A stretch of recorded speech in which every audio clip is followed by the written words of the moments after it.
Skip Christmas. Your life is a mess. My sister said it like she was flicking a piece of lint off her sleeve.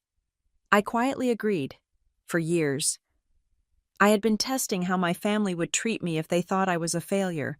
Then, on December 27th, the man she was hiding me from walked into my office, saw my title as Chief Executive Officer, and the lies began to burn. My name is Violet Bell. The glass walls of the conference room on the 42nd floor of the Cascadia Clinical Innovations Tower were designed to be soundproof, but they could not silence the vibration of the phone against the mahogany table. It was December 18th. The city of Seattle lay beneath us, a grid of gray rain and holiday lights, but my focus was entirely on the holographic data projection hovering in the center of the room. The predictive algorithm is showing a 98% accuracy rate for post-operative sepsis detection within the first 6 hours, I said, keeping my voice level. My team sat around me, pens scratching, tablets glowing. That is not just a statistic. That is the difference between a patient walking out of the hospital in a week or leaving in a box. We do not launch until we hit 99%. My phone buzzed again. A long, insistent vibration that rattled against a glass coaster. I glanced down. Tessa. I slid the phone face down. My sister never called during work hours unless it was a catastrophe. But then, Tessa's definition of a catastrophe usually involved a chipped nail or a wait list for a handbag. Violet, my chief technology officer, Marcus, said, drawing my attention back to the screen. If we push for 99%, we are looking at a delay in the Q1 rollout. The investors are already anxious. Let them be anxious, I replied, standing up and walking to the window. My reflection stared back at me. I saw a woman in a tailored charcoal blazer, sharp features, and eyes that had learned to hide exhaustion behind a wall of professional detachment. Vanta Pulse is my legacy. Marcus, I will not sell a half-finished shield to a surgeon. We hold the line. The meeting wrapped up 10 minutes later. As the team filed out, gathering their laptops and whispering about holiday plans, I was left alone in the silence of the executive suite. The air conditioning hummed, a low, artificial winter wind. I picked up my phone. 3 missed calls, 1 text message, emergency regarding Christmas. Call me now. My stomach tightened, not with fear, but with that old familiar exhaustion that came from being a Belle. I sat down in my leather chair, the one with the ergonomic support that cost more than my first car, and pressed the dial button. Tessa picked up on the first ring. Finally, she snapped. There was no hello. No question about how my day was going, or if I was busy running a company that was on the verge of revolutionizing post-surgical care. I have been trying to reach you for an hour. Violet? I was in a board meeting, Tessa, I said, leaning back and rubbing my temples. What is the emergency? Is Mom okay? Is Dad? They are fine. This is about the 25th. This is about Christmas dinner. I checked the digital calendar on my desk. I already bought my ticket. Tessa, I sent the confirmation to Mom last week. I land at 10 in the morning. Yeah, Tessa said, and her voice dropped an octave. It was a tone I recognized. It was the tone she used when she was about to ask for a favor that would cost me dignity. About that, we need to talk. I am listening. You need to skip it, she said. The words hung in the air, suspended like dust motes. Excuse me. Skip Christmas, she repeated, faster this time, like she was ripping off a bandage. Your life is a mess, Violet. I can't have you there. Not this year. I laughed, a dry, humorless sound that barely escaped my throat. My life is a mess, Tessa. I am literally sitting in a corner office overlooking the Space Needle. Nobody cares about your little admin job. Violet, she cut in. Look, this is serious. You know I have been seeing someone new. Grant? Dr. Grant Holloway. She said the name like it was a royal title. I have heard the name, I said neutrally. You said he is a doctor. He is not just a doctor. He is the doctor. He comes from one of those families. Violet, old money, Ivy League, the kind of people who have libraries named after them. He is perfect. And this is the first time he is meeting the parents. The first impression has to be flawless. I swiveled my chair around to look at the city again. And my presence ruins that perfection because, why exactly? Because you are you, she said, struggling for the words but not struggling hard enough to spare my feelings. I told him about you. I had to. He asked about siblings. I told him you work in hospital administration. You know, filing papers, answering phones. I told him you're struggling a bit, that you're still finding yourself. I closed my eyes. You told him I am a secretary. I made it sound noble, she insisted. But let's be real. You live in that tiny apartment downtown. You drive a 5-year-old sedan. You dress like a librarian. Grant is used to elegance. Violet, he is used to success. If you show up with your heavy energy and your complaints about rent and your whole tragic spinster vibe, it is going to ruin everything. I finally have a shot at a real future here. Do not take this away from me. My heavy energy, I repeated. Mom and Dad agree, she added, playing her ace card. My hand tightened around the phone. Put them on. They are right here. There was a shuffling sound, and then my mother's voice came through the speaker. It was softer, filled with that weaponized pity she had perfected over 3 decades. Violet, honey, I am here. Mom, Tessa says I am banned from Christmas. Oh, don't use that word. My mother sighed. It is not a ban. It is just a strategic absence. For your sister. You know how hard she has tried to find a good man. This Grant fellow. He is really something special. We just want the evening to flow smoothly. And I disrupt the flow, I said. It was not a question. You can be a little intense, dear. My father chimed in from the background. You are always so serious. Always talking about work and sad things. Tessa needs this night to be light, joyful, high status. High status, I whispered to the empty room. I looked around my office. On the wall to my left hung the Innovator of the Year award from the National MedTech Association. Beside it was a framed photograph of me shaking hands with the governor when we secured the state grant for Vantapulse. On my desk lay a contract worth $12 million that I was scheduled to sign in January. They knew none of it. For 10 years. Since I left home, I had played a game. I wanted to be loved for who I was, not for what I could buy them. So I never told them about the promotions. I never told them when I founded Cascadia. I kept my old apartment for when they visited. I wore simple clothes. I let them believe I was the struggling, serious, boring sister. While Tessa was the shining star who just needed a lucky break, I had built a test, and they were failing it. Spectacularly. So, I said, my voice steady, devoid of the tears they probably expected. You want me to stay in Seattle alone on Christmas so Tessa can pretend to be the only successful child. It is just 1 year, Tessa said, snatching the phone back.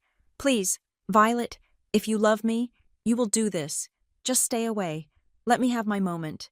I told him you were busy with inventory or something. I looked at the reflection of the woman in the glass. She looked powerful. She looked dangerous. But to the people on the phone, she was invisible. Fine, I said. The silence on the other end was heavy with shock. They had expected a fight. They had prepared for an argument, for guilt trips, for me to beg. Really? Tessa asked. Really, I said. You want a perfect Christmas. I will not stand in your way. I will cancel my flight. Oh, thank God. Tessa exhaled, and I could practically hear the tension leaving her body.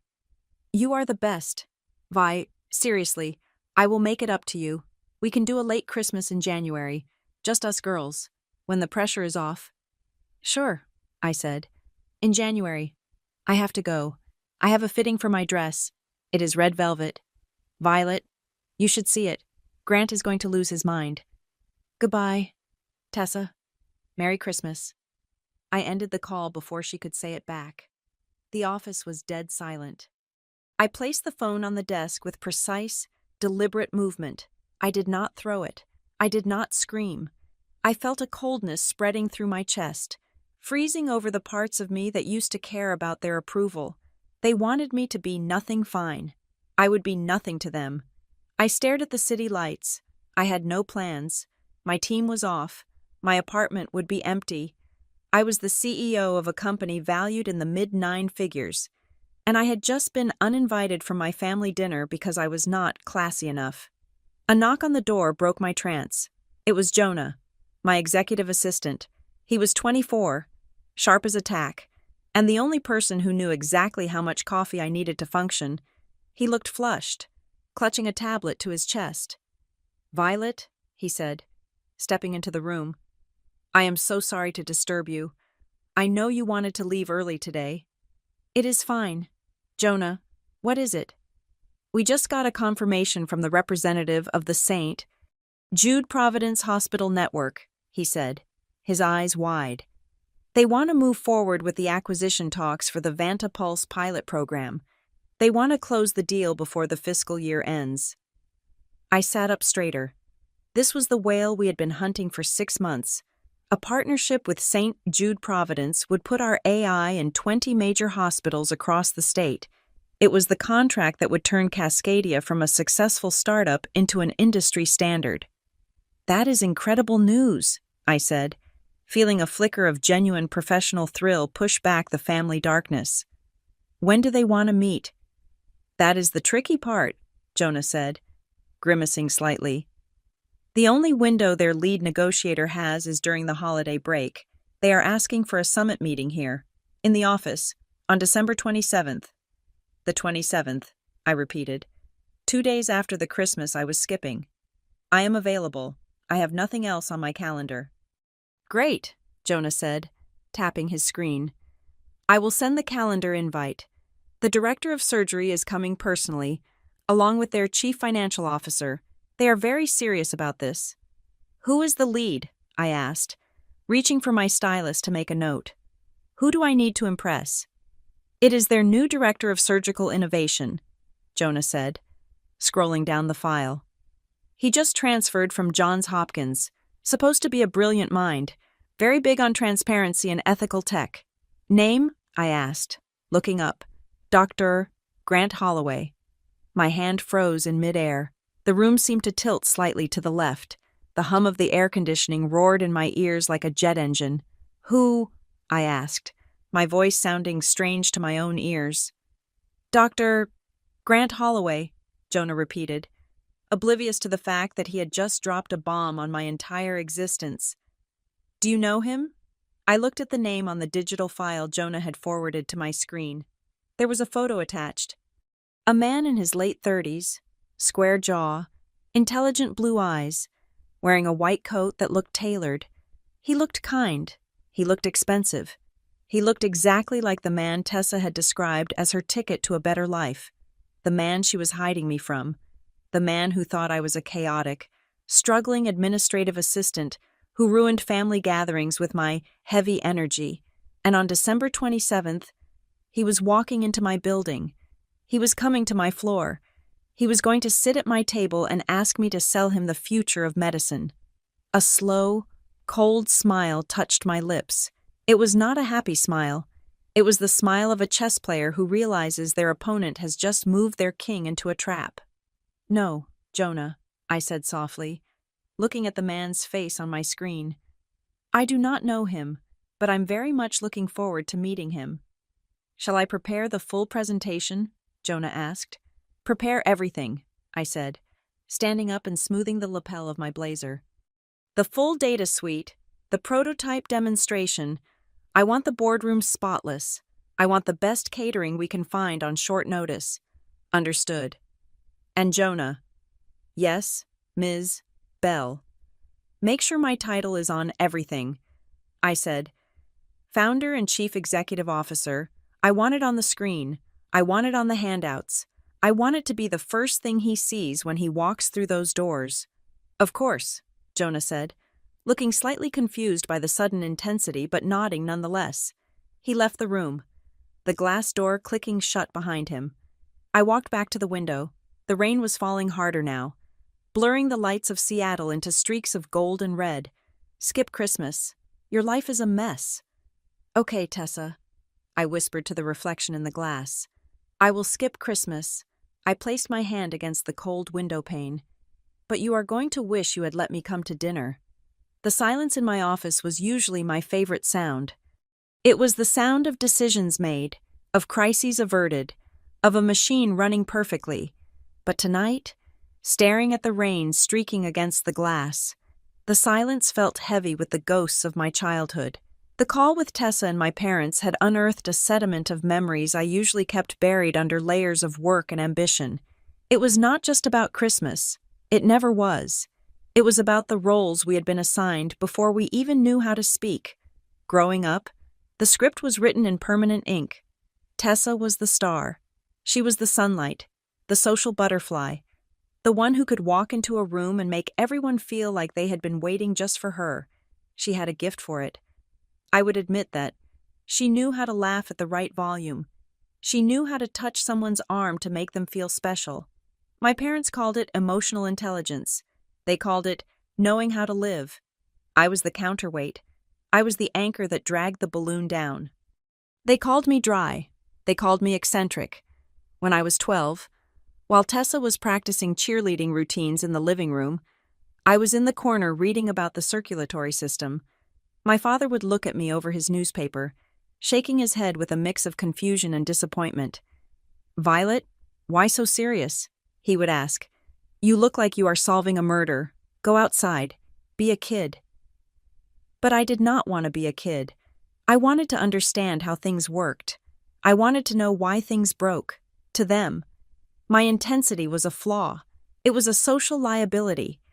They paraded Tessa around at dinner parties like a trophy, her charm a reflection of their good parenting. I was the one they had to explain away.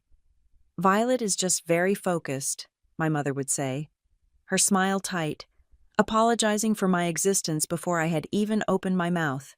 That dynamic never really ended. It just evolved. When I moved out, I made a choice. It was a calculated, strategic decision, the kind I make in business every day. I decided to hide.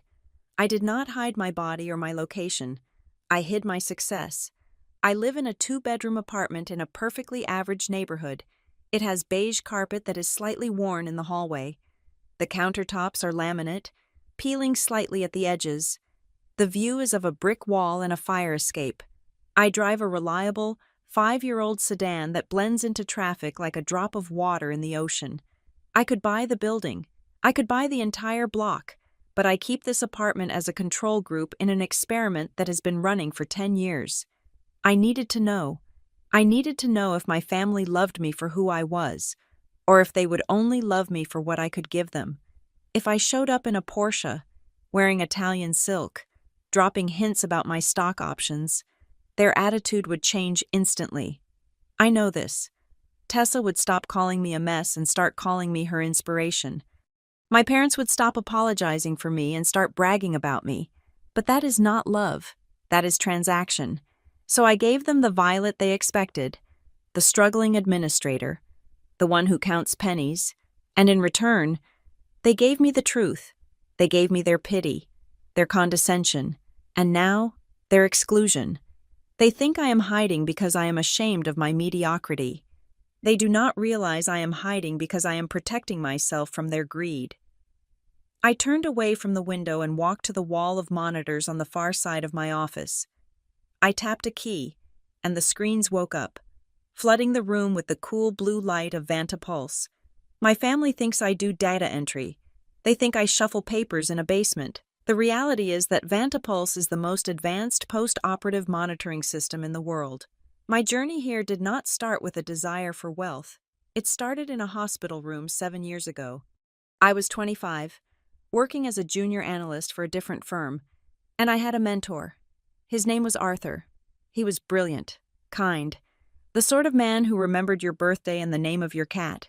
He went in for a routine gallbladder surgery, low risk, standard procedure. I visited him 2 days later. He was joking, laughing, complaining about the hospital food. He looked fine. The nurses checked his vitals every 4 hours. His chart looked normal, but inside his body, a microscopic leak had started. Sepsis was blooming in his blood like a dark flower. By the time the standard monitors picked up the spike in his temperature and the drop in his blood pressure, it was too late. I watched the crash team rush in. I watched the panic. I watched a man who was alive and joking at noon turn into a corpse by sunset. It broke something in me. But it also built something. I spent the next month obsessing over his charts. I pulled the raw data, and I saw it. The signs were there. 12 hours before he crashed, there were subtle deviations in his heart rate variability, tiny fluctuations in his oxygen saturation that were statistically insignificant to a human nurse on a 12-hour shift, but mathematically glaring if you knew how to look. A machine would have seen it. An algorithm would have screamed. That was the birth of Vantapulse. I realized that a minute earlier can be a life. 10 minutes earlier is a miracle. 12 hours earlier is a cure. I poured everything I had into this company. I ate ramen for 3 years. I slept under my desk. I hired the best data scientists in the country and told them we were not building software. We were building a guardian. Now, Vantapulse monitors 40,000 beds across the country, every day. My system flags a patient who looks fine but is actually dying. Every day, a nurse gets an alert, checks a patient, and stops a tragedy before it happens. I tried to tell my parents once. It was 3 years ago. Right after we got our first round of major funding, we were at Thanksgiving dinner. "I am doing really exciting work," I had said, trying to catch my father's eye. "I am building a medical technology platform. It uses AI to predict complications." My father had nodded, carving the turkey. "That is nice, honey. Computers are very important in hospitals these days. Someone has to keep the records straight." "No," I corrected him. "I'm not keeping records. I am building the system. It is my company." "Pass the gravy, please," Tessa had interrupted. "Dad, did I tell you Grant took me to that winery in Napa? The one where the bottle costs $500. $500, my mother gasped, her eyes lighting up. "Oh, Tessa, that is so fancy." And just like that, my company, my life's work, was swept off the table like crumbs. They heard medical and technology, and their brains translated it to its support. They did not want to hear it. It did not fit the box they had built for me. Violet is the worker bee. Violet is the background noise. So I stopped trying. I let them believe what they wanted. And now, the irony was so sharp it almost drew blood.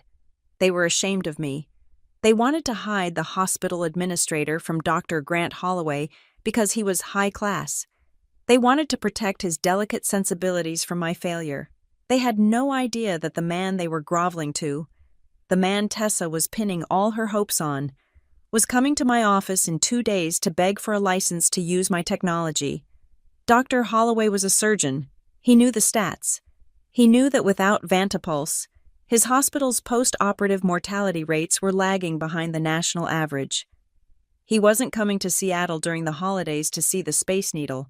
He was coming because his career depended on modernizing his department, and I held the keys to the kingdom.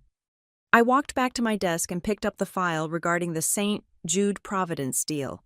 I looked at Holloway's resume again. He was impressive. Double board certified, published researcher. He had a reputation for being rigorous and demanding.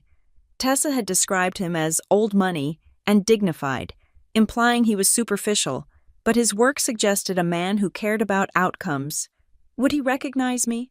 Tessa said she had told him about me, but she had told him I was a mess.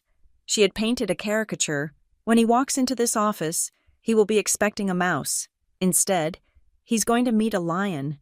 I felt a strange calm settle over me. This was not about revenge. I told myself that firmly. I am not a vindictive person. I do not do drama. I solve problems.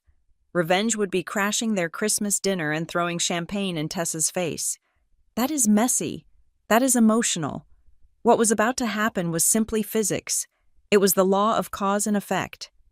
Tessa had built a relationship on a foundation of lies. She had lied about me to make herself look better. She had lied to me to keep me away.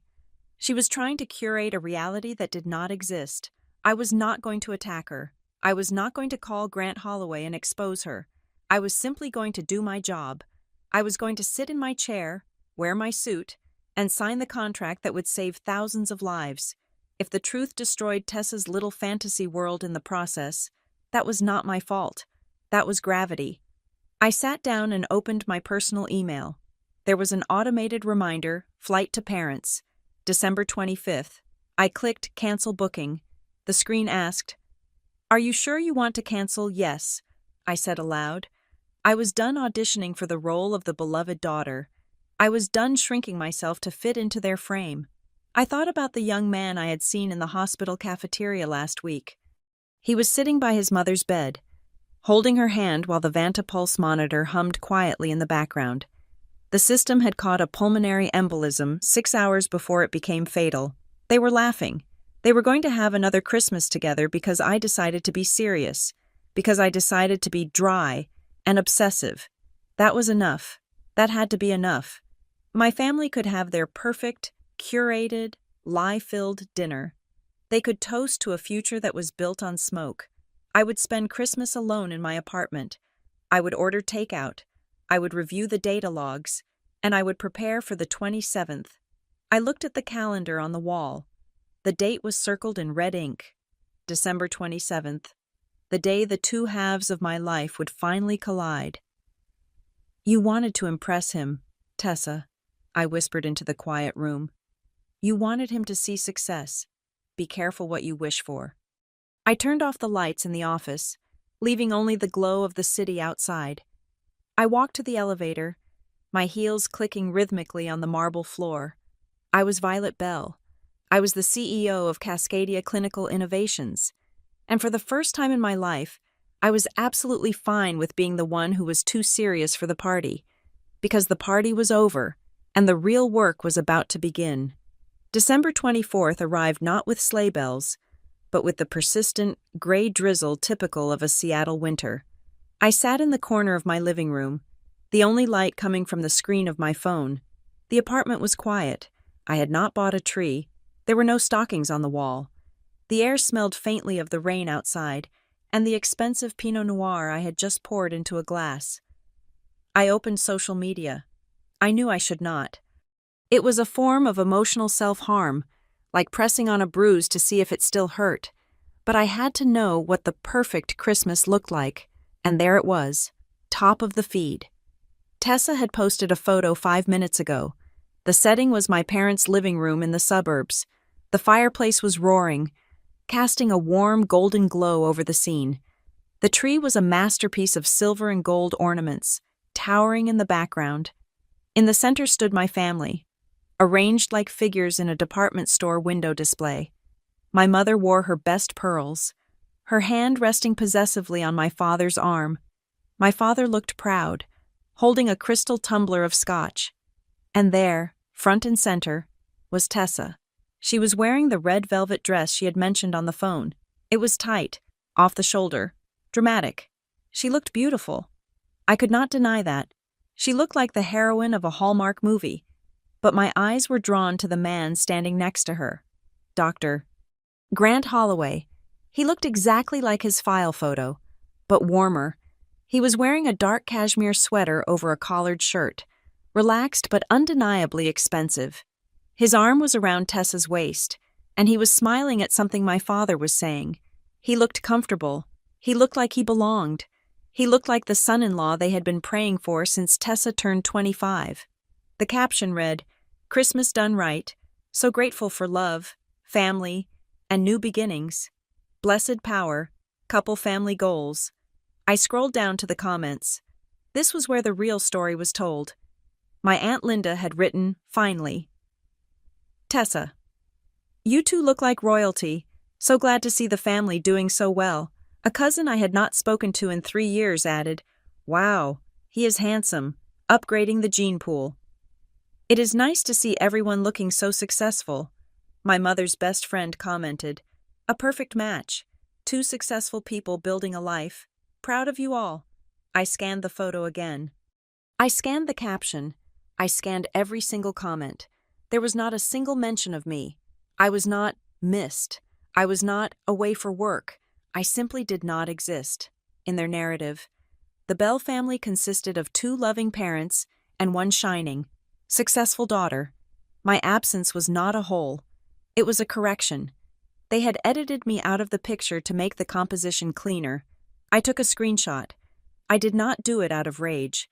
I did not do it to send to anyone. I did it because I knew that in a few days, when the gaslighting began, when they tried to tell me that I was crazy or oversensitive, I would need proof. I needed to remind myself that this moment happened. I needed to remember that while I was sitting alone in the dark, they were toasting to a version of reality where I was nothing. I locked my phone and set it face down on the table. "Enough," I said to the empty room. I stood up, smoothed my skirt, and grabbed my coat. I was not going to spend Christmas Eve wallowing. I had a different kind of family to see. I took a cab to a small, upscale Italian restaurant downtown. We had rented out the back room. It was not a party in the traditional sense, no DJ, no dancing, but the atmosphere was warm. About 15 members of my core team were there. These were the people who had built Vantapulse with me. They were data scientists, neurologists, coders, and system architects. Many of them had families they could have been with, but we were in the middle of a critical monitoring period for the holiday rush, and they had chosen to stay near the command center. "Violet," Marcus called out as I entered, raising a glass of red wine. We were just debating the ethics of giving the algorithm a name. I say we call it HAL, but apparently that tests poorly with focus groups. I laughed, the sound genuine and unforced. "No, HAL. Marcus, we want patients to feel safe, not like they are being watched by a sentient murder bot." I sat down at the head of the long table. The conversation flowed easily. It was intelligent, sharp, and void of the passive-aggressive jockeying that defined dinners at my parents' house. Here, nobody cared about my shoes or my relationship status.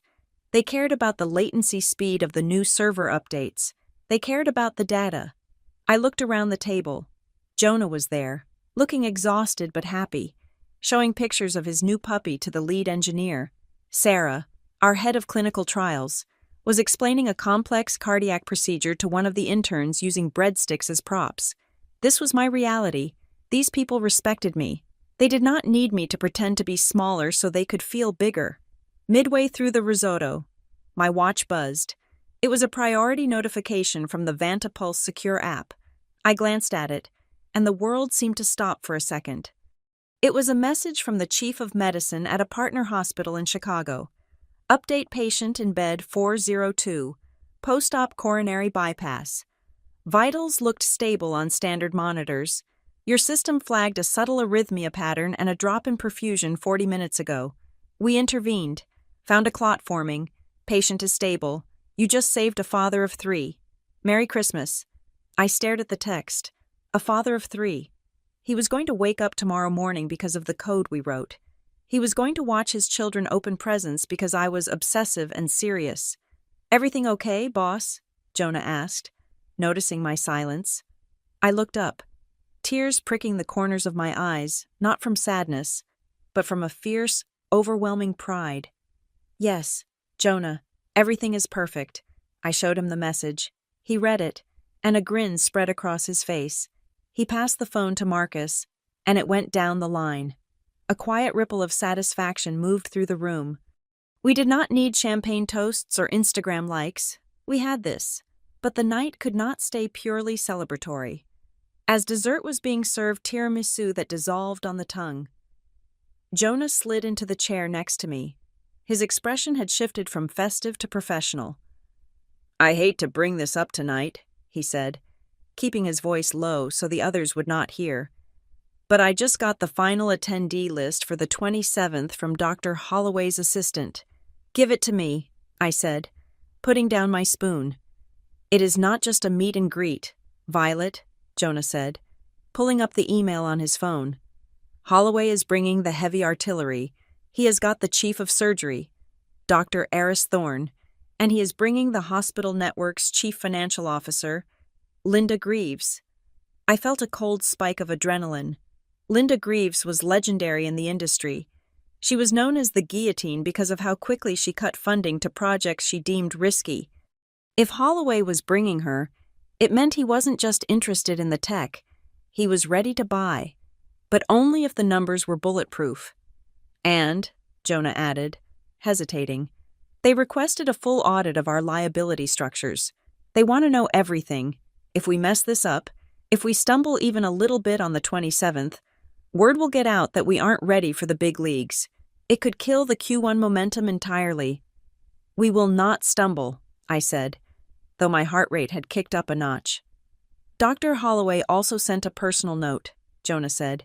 He said he values radical transparency and that he has been burned by vendors overpromising before. He wants to look us in the eye and know exactly who he is dealing with. Radical transparency. The irony was thick enough to choke on. The man who demanded absolute truth in business was currently dating a woman who had built an entire relationship on a fabrication. He was going to walk into my office expecting clarity, and he was going to find out that his personal life was a fog of lies. He will get his transparency, I said, my voice hardening. I looked at the date on my watch. It was almost midnight. Christmas Day was minutes away. In the suburbs, Tessa was probably unwrapping a designer bag, basking in the glow of her deception. My parents were probably patting themselves on the back for managing the Violet problem so smoothly. They thought they had successfully quarantined the mess. They did not understand that they had not isolated the infection. They had just locked themselves in with the carrier. The meeting on the 27th was no longer just a business transaction. It was a collision point. It was the intersection where two parallel lines, my hidden success and Tessa's public lies, were finally going to crash. I realized then that I had to be perfect, not just for the contract, not just for the company, but for the cosmic balance of it all. If I lost my temper, if I acted like the crazy sister, Tessa would win. If I was emotional, if I cried, if I made a scene, I would validate every lie she had told him. I had to be ice. I had to be steel. I looked at Jonah. Cancel my morning off tomorrow. I want to run the simulation again. I want to be ready for any question Greaves throws at us. And I want the background check on Holloway's hospital protocols on my desk by 8 in the morning. On Christmas Day, Jonah asked, raising an eyebrow. We are saving lives. Jonah, I said, standing up and putting on my coat. Disease does not take a holiday, neither do we. I walked out of the restaurant and into the rainy night. The city was quiet. I thought about the text from the Chicago hospital. You just saved a father of 3. That was real. The photo on Instagram, the red dress, the smiles, the blessed that was a performance. Let them have their performance. Let them have their one night of perfect lighting and curated angles. Because on December 27th, the lights in my conference room would be bright, unforgiving, and fluorescent, and under those lights, no amount of filtering would be able to hide the truth. I hailed a cab. To the office, I told the driver. On Christmas Eve, lady? He asked, looking at me in the rearview mirror. Yes, I said, leaning back and watching the city blur by. I have a very important meeting to prepare for. I pulled up the screenshot of my family one last time. I looked at Tessa's triumphant smile. Enjoy it, sister. I thought, it is the last peaceful Christmas you are going to have for a very long time. December 26th felt less like the day after Christmas and more like the deep breath before a plunge into freezing water. The city was still sleepy, recovering from the holiday, but the 42nd floor of the Cascadia Tower was vibrating with controlled kinetic energy. I stood at the head of the conference table. The room was darkened, lit only by the massive wall of screens displaying the Vantapulse interface. My core team Marcus, Sarah, and the lead system architects sat in a semicircle. They looked tired, likely fueling themselves on leftover holiday adrenaline and strong espresso, but their eyes were sharp. Run the 72-hour post-op simulation again, I commanded. I want to see the stress markers. Marcus tapped his keyboard. On the screen, a digital avatar of a human body appeared. It was a phantom patient, built from terabytes of aggregate data from real cases. Subject is a 55-year-old male, Marcus narrated, his voice steady. Underwent a bowel resection 4 hours ago. Standard vitals are green. Heart rate is 80. Oxygen saturation is 98%. I watched the lines on the graph. To the naked eye, to a nurse checking a chart at 3 in the morning, this patient was fine. Introduce the sepsis variable, I said. The screen flickered. A tiny red line began to deviate from the baseline. Pathogen introduced, Sarah said. Standard monitors are still reading normal, but Vantapulse is picking up a microtremor in the heart rate variability and a 0.4-degree rise in core temperature. Alert time, I asked. System triggers a yellow warning at hour 6, Marcus replied. By hour 8, it upgrades to red. Standard care protocols would not catch this until hour 18.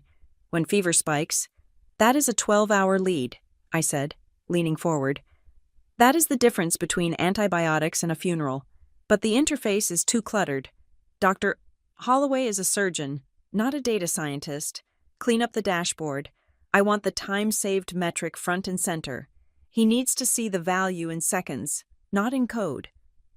I walked around the table, making eye contact with every member of my team. Listen to me, I said, my voice low and serious. Tomorrow is not just a sales pitch. We are being audited by the best.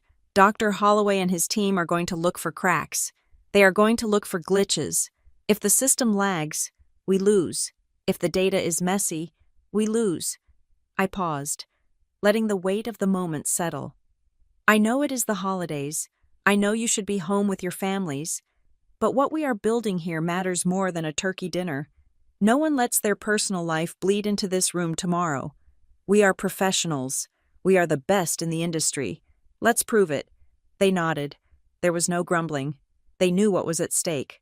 I left them to refine the dashboard and retreated to my office to handle the second part of my preparation, the part that had nothing to do with code and everything to do with the man who was currently dating my sister. I pulled up the dossier I had asked Jonah to compile on Dr. Grant Holloway. It was thick. Jonah had done his job well. I skipped past the medical accolades. I already knew he was a double board-certified genius. I was looking for the man, not the doctor. I found an interview he had given to a medical ethics journal 2 years ago. The headline read, "The Scalpel of Truth, Why Transparency is the Only Cure." I began to read, and a cold chill went down my spine. In the operating room, Holloway had said in the interview, "A lie is a murder weapon. If a resident hides a mistake, a patient dies. If a vendor exaggerates the capability of a device, a patient dies. I have zero tolerance for fabrication. I would rather work with a mediocre surgeon who is honest than a brilliant one who hides the truth. Integrity is the only currency that matters to me."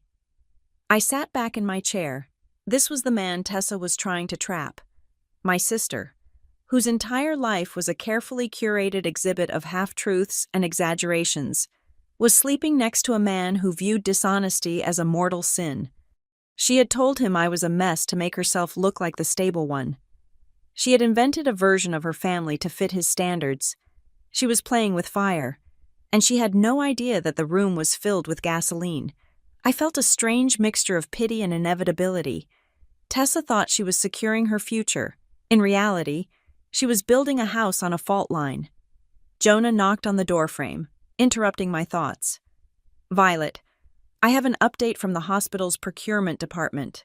"Come in," I said. Closing the dossier, Jonah walked in, looking a little frantic. "Okay, so the pressure just dialed up. I spoke to their admin. Apparently, the hospital network has a surplus in their capital expenditure budget for this fiscal year, about $15 million. And if they do not spend it by December 31st, they lose it for next year. They are not just coming to kick the tires. Violet, they are coming with a checkbook. If they like what they see tomorrow, they want to sign immediately so the funds clear before the new year." I let out a slow breath. "So, it is an immediate deployment." "Yes," Jonah said. "They want a pilot program in 3 hospitals starting January 5th. That means we need legal, compliance, and integration teams ready to go on Monday." "We can do it," I said instantly. "We have the infrastructure." "It also means," Jonah added, that Dr. Holloway is going to be incredibly thorough. He cannot afford to spend $15 million on a lemon. He is going to grill you. Violet, let him grill me, I said. I am fireproof. Jonah hesitated. Are you sure you are okay? You have been intense, even for you. Did something happen over Christmas? I looked at Jonah. He was a good kid. He cared, but I could not tell him that my own family had erased me from their holiday photos. I could not tell him that the lead negotiator coming tomorrow was the man my sister was lying to. I just want this contract. Jonah, I said softly. I want Vanta Pulse to be the standard.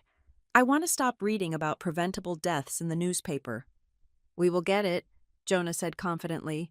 I will go double-check the catering. No gluten, low sodium, just like you asked. Thank you, Jonah. When he left, I turned back to my computer. I had one last thing to prepare. My opening statement. Usually, I winged these. I knew my product inside and out, but tomorrow needed to be precise. I needed to introduce myself in a way that bridged the gap between the mess Tessa had described and the CEO standing in front of him. I typed "Why Vantapulse?" I stared at the blinking cursor. I thought about Arthur, my mentor who died. I thought about the thousands of patients who were just numbers on a spreadsheet to the hospital administration, but who were fathers, mothers, and children to someone else. I typed, I built this because I believe that human error is inevitable, but tragedy does not have to be. I am not a doctor. I do not save lives with my hands. I save them with the truth. The data does not lie. It does not care about your reputation. It does not care about your budget. It only tells you what is happening, right now, while there is still time to fix it. I paused. The truth. That was the theme. I realized then that I had a choice to make about tomorrow. I could be vindictive. I could drop hints. I could make passive-aggressive comments about my sister Tessa and watch Holloway's face crumble. I could burn her world down with a single sentence. But that was what the messy Violet would do. That was what the bitter, unsuccessful sister would do. The CEO of Cascadia Clinical Innovations did not engage in petty family squabbles. She did not need to. I made a decision right then. I would not attack Tessa. I would not volunteer information about her lies. I would not bring up the Christmas dinner. However, I would not lie. If he asked if I had a sister, I would say yes. If he asked her name, I would say Tessa. If he asked why he had never heard of my company from her, I would tell him the truth that my family and my business were separate worlds. I would simply stand in the light. If Tessa's lies could not survive the glare, that was her problem. I looked at the clock. It was 7 p.m. The office was quiet again. My team had gone home to rest for the big day. I walked to the floor-to-ceiling window one last time. The reflection stared back at me. I looked tired, but I looked strong. The blazer sat perfectly on my shoulders. My hair was pulled back in a sharp, no-nonsense bun. I was not the girl who got left out of photos. I was not the disappointment. I opened my digital calendar. The entry for December 27th occupied the entire day block. 09:00 a.m. St. Jude Providence Delegation. Lead Dr. Grant Holloway. I hovered the mouse over the lock event button. Clicking it felt final, like turning the key in a missile silo. Once I did this, there was no going back. The collision was set. My finger pressed down. The event turned a solid, immutable dark blue. Ready or not, I whispered to the city below. The wind howled against the glass, a low, mournful sound. But inside, the air was still. It was the heavy, pressurized silence of a storm front just before the sky cracks open. I picked up my bag. I turned off the lights. I walked out of the office, leaving the door unlocked for the morning. Tomorrow, the man who hated liars was going to meet the truth, and I had a feeling that by lunchtime, my sister's perfect life was going to look very different. The morning of December 27th was razor sharp. The sky over Seattle was a sheet of unbroken steel, and the air was cold enough to bite through wool. Inside the Cascadia Tower, the atmosphere was sterile and precise. The conference room was set. Pitchers of water sweated on the table.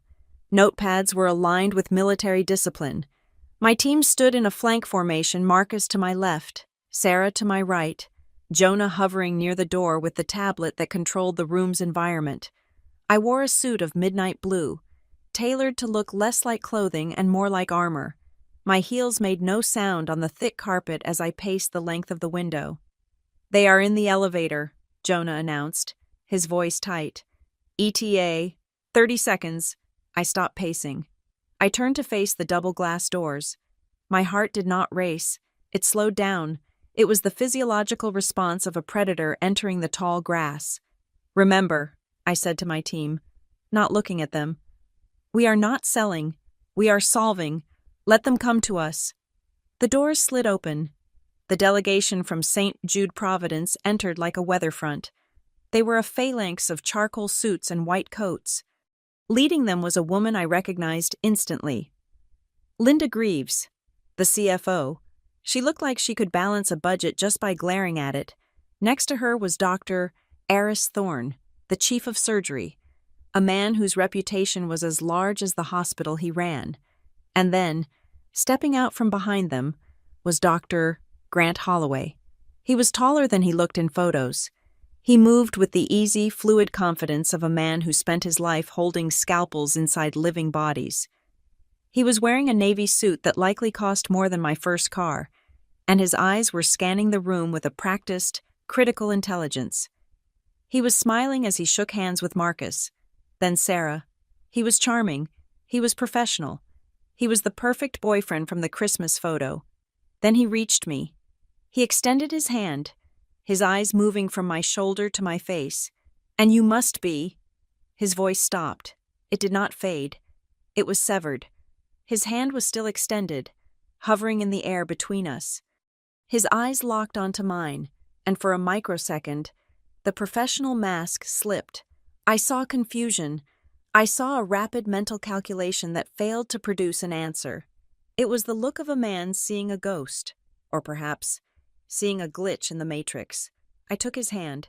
His grip was firm but frozen. "I am Violet Bell," I said, my voice cool and clear, carrying to the back of the room. "Founder and CEO of Vantapulse. Welcome to Cascadia." He didn't let go immediately. He stared at me, his blue eyes widening slightly. "Bell," he repeated, the word tasting strange in his mouth. "Yes, Bell." I withdrew my hand gently, breaking the contact. Dr. Thorne, the chief of surgery, stepped forward, oblivious to the tension radiating off his colleague. "Ms. Bell, it is an honor," he boomed, shaking my hand vigorously. "I have been following your white papers on predictive sepsis algorithms for 2 years. The work you are doing is fascinating."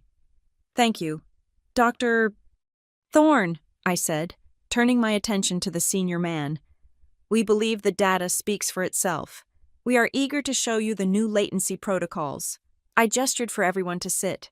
The shuffling of chairs and the clicking of briefcases filled the silence. I walked to the head of the table. I could feel Holloway's eyes on me. They were burning into the side of my face. He sat down slowly, like a man lowering himself into a bath of ice water. He leaned over to Dr. Thorne, whispering something. Thorne nodded, pointing at the screen. Holloway looked back at me. He looked at the nameplate in front of my seat. Violet Bell, CEO. I cleared my throat.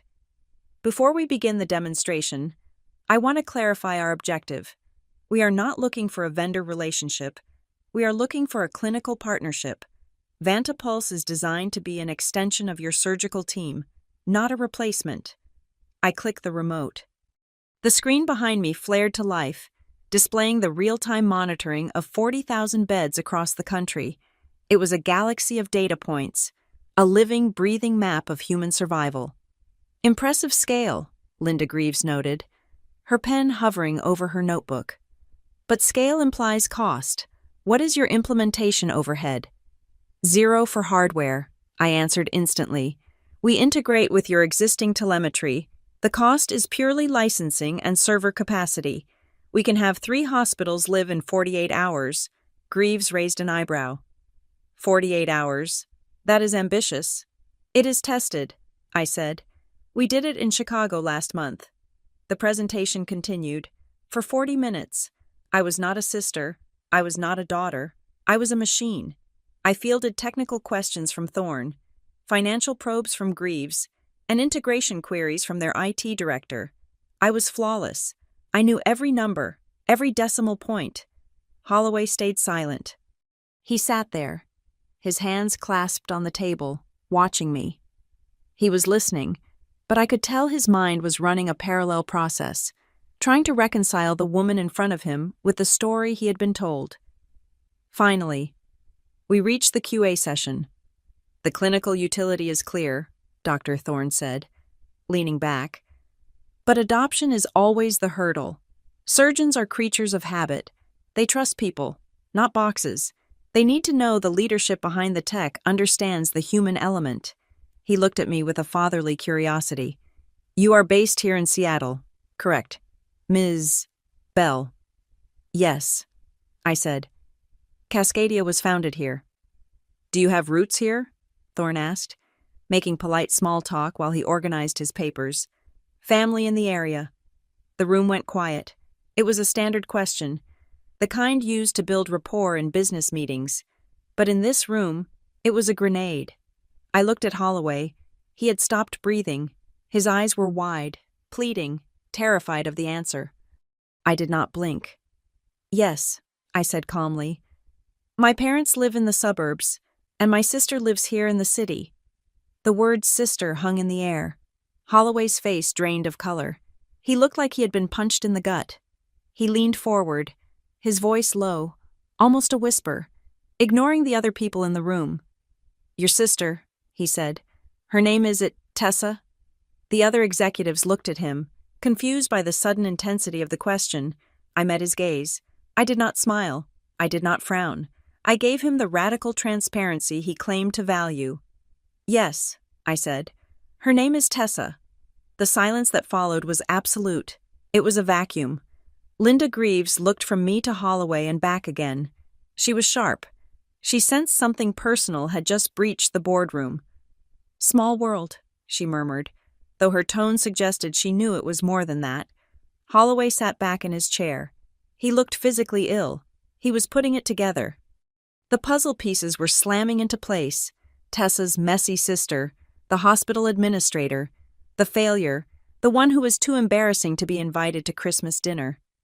She was the woman standing at the head of the table. She was the woman holding the $15 million contract he needed to sign. He looked at the screen, at the complex algorithms that were saving lives.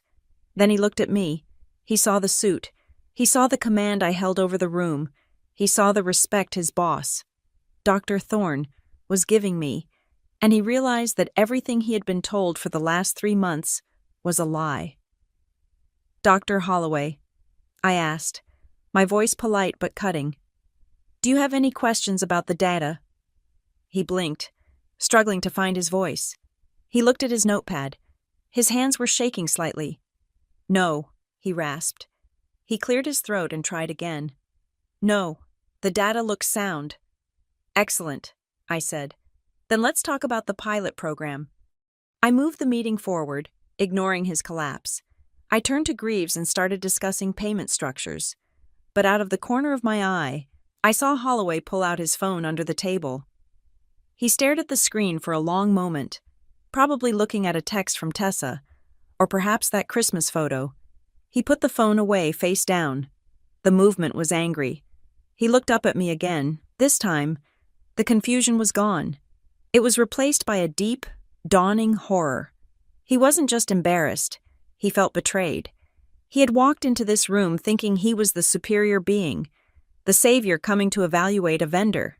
He realized now that he was the one who had been played, and the woman he had been told to pity was the only one in the room who was actually telling the truth.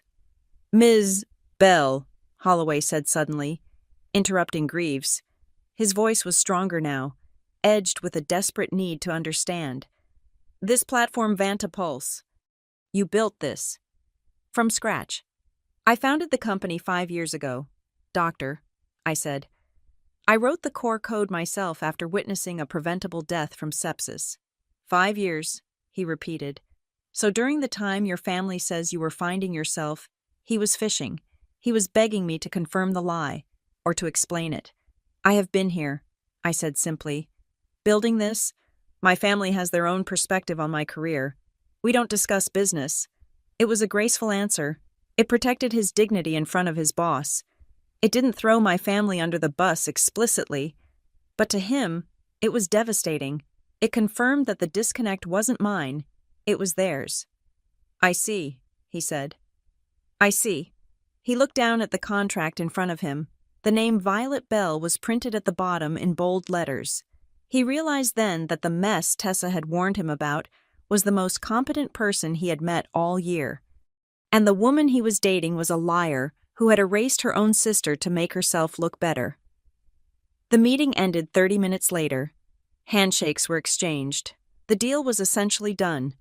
Greaves was happy with the numbers, and Thorne was sold on the science. As the group moved toward the door, Holloway lingered. He let the others exit first. He stood by the door, looking at me. The arrogant confidence he had walked in with was gone. He looked humbled. He looked shaken. "Ms. Bell," he said.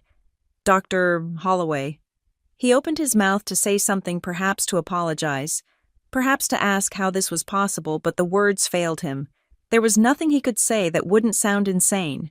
"Sorry, my girlfriend told me you were a loser." He just nodded, a stiff, jerky motion.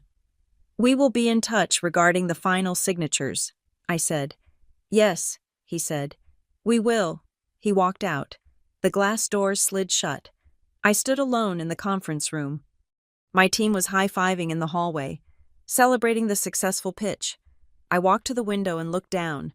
I saw the group walking out of the building and getting into a black SUV. I saw Holloway stop on the sidewalk. He didn't get in immediately. He pulled out his phone again and made a call. He looked furious. I watched him pace for a moment, gesturing with his free hand. Before getting into the car, I turned back to the empty room. The nameplate on the table still read Violet Bell, CEO. The first domino had fallen, and the sound it made was louder than thunder. The presentation ended with the kind of polite, shuffling noise that usually signals a success. My team, Marcus, Sarah, and the others were beaming as they packed up their laptops. They knew we had nailed it.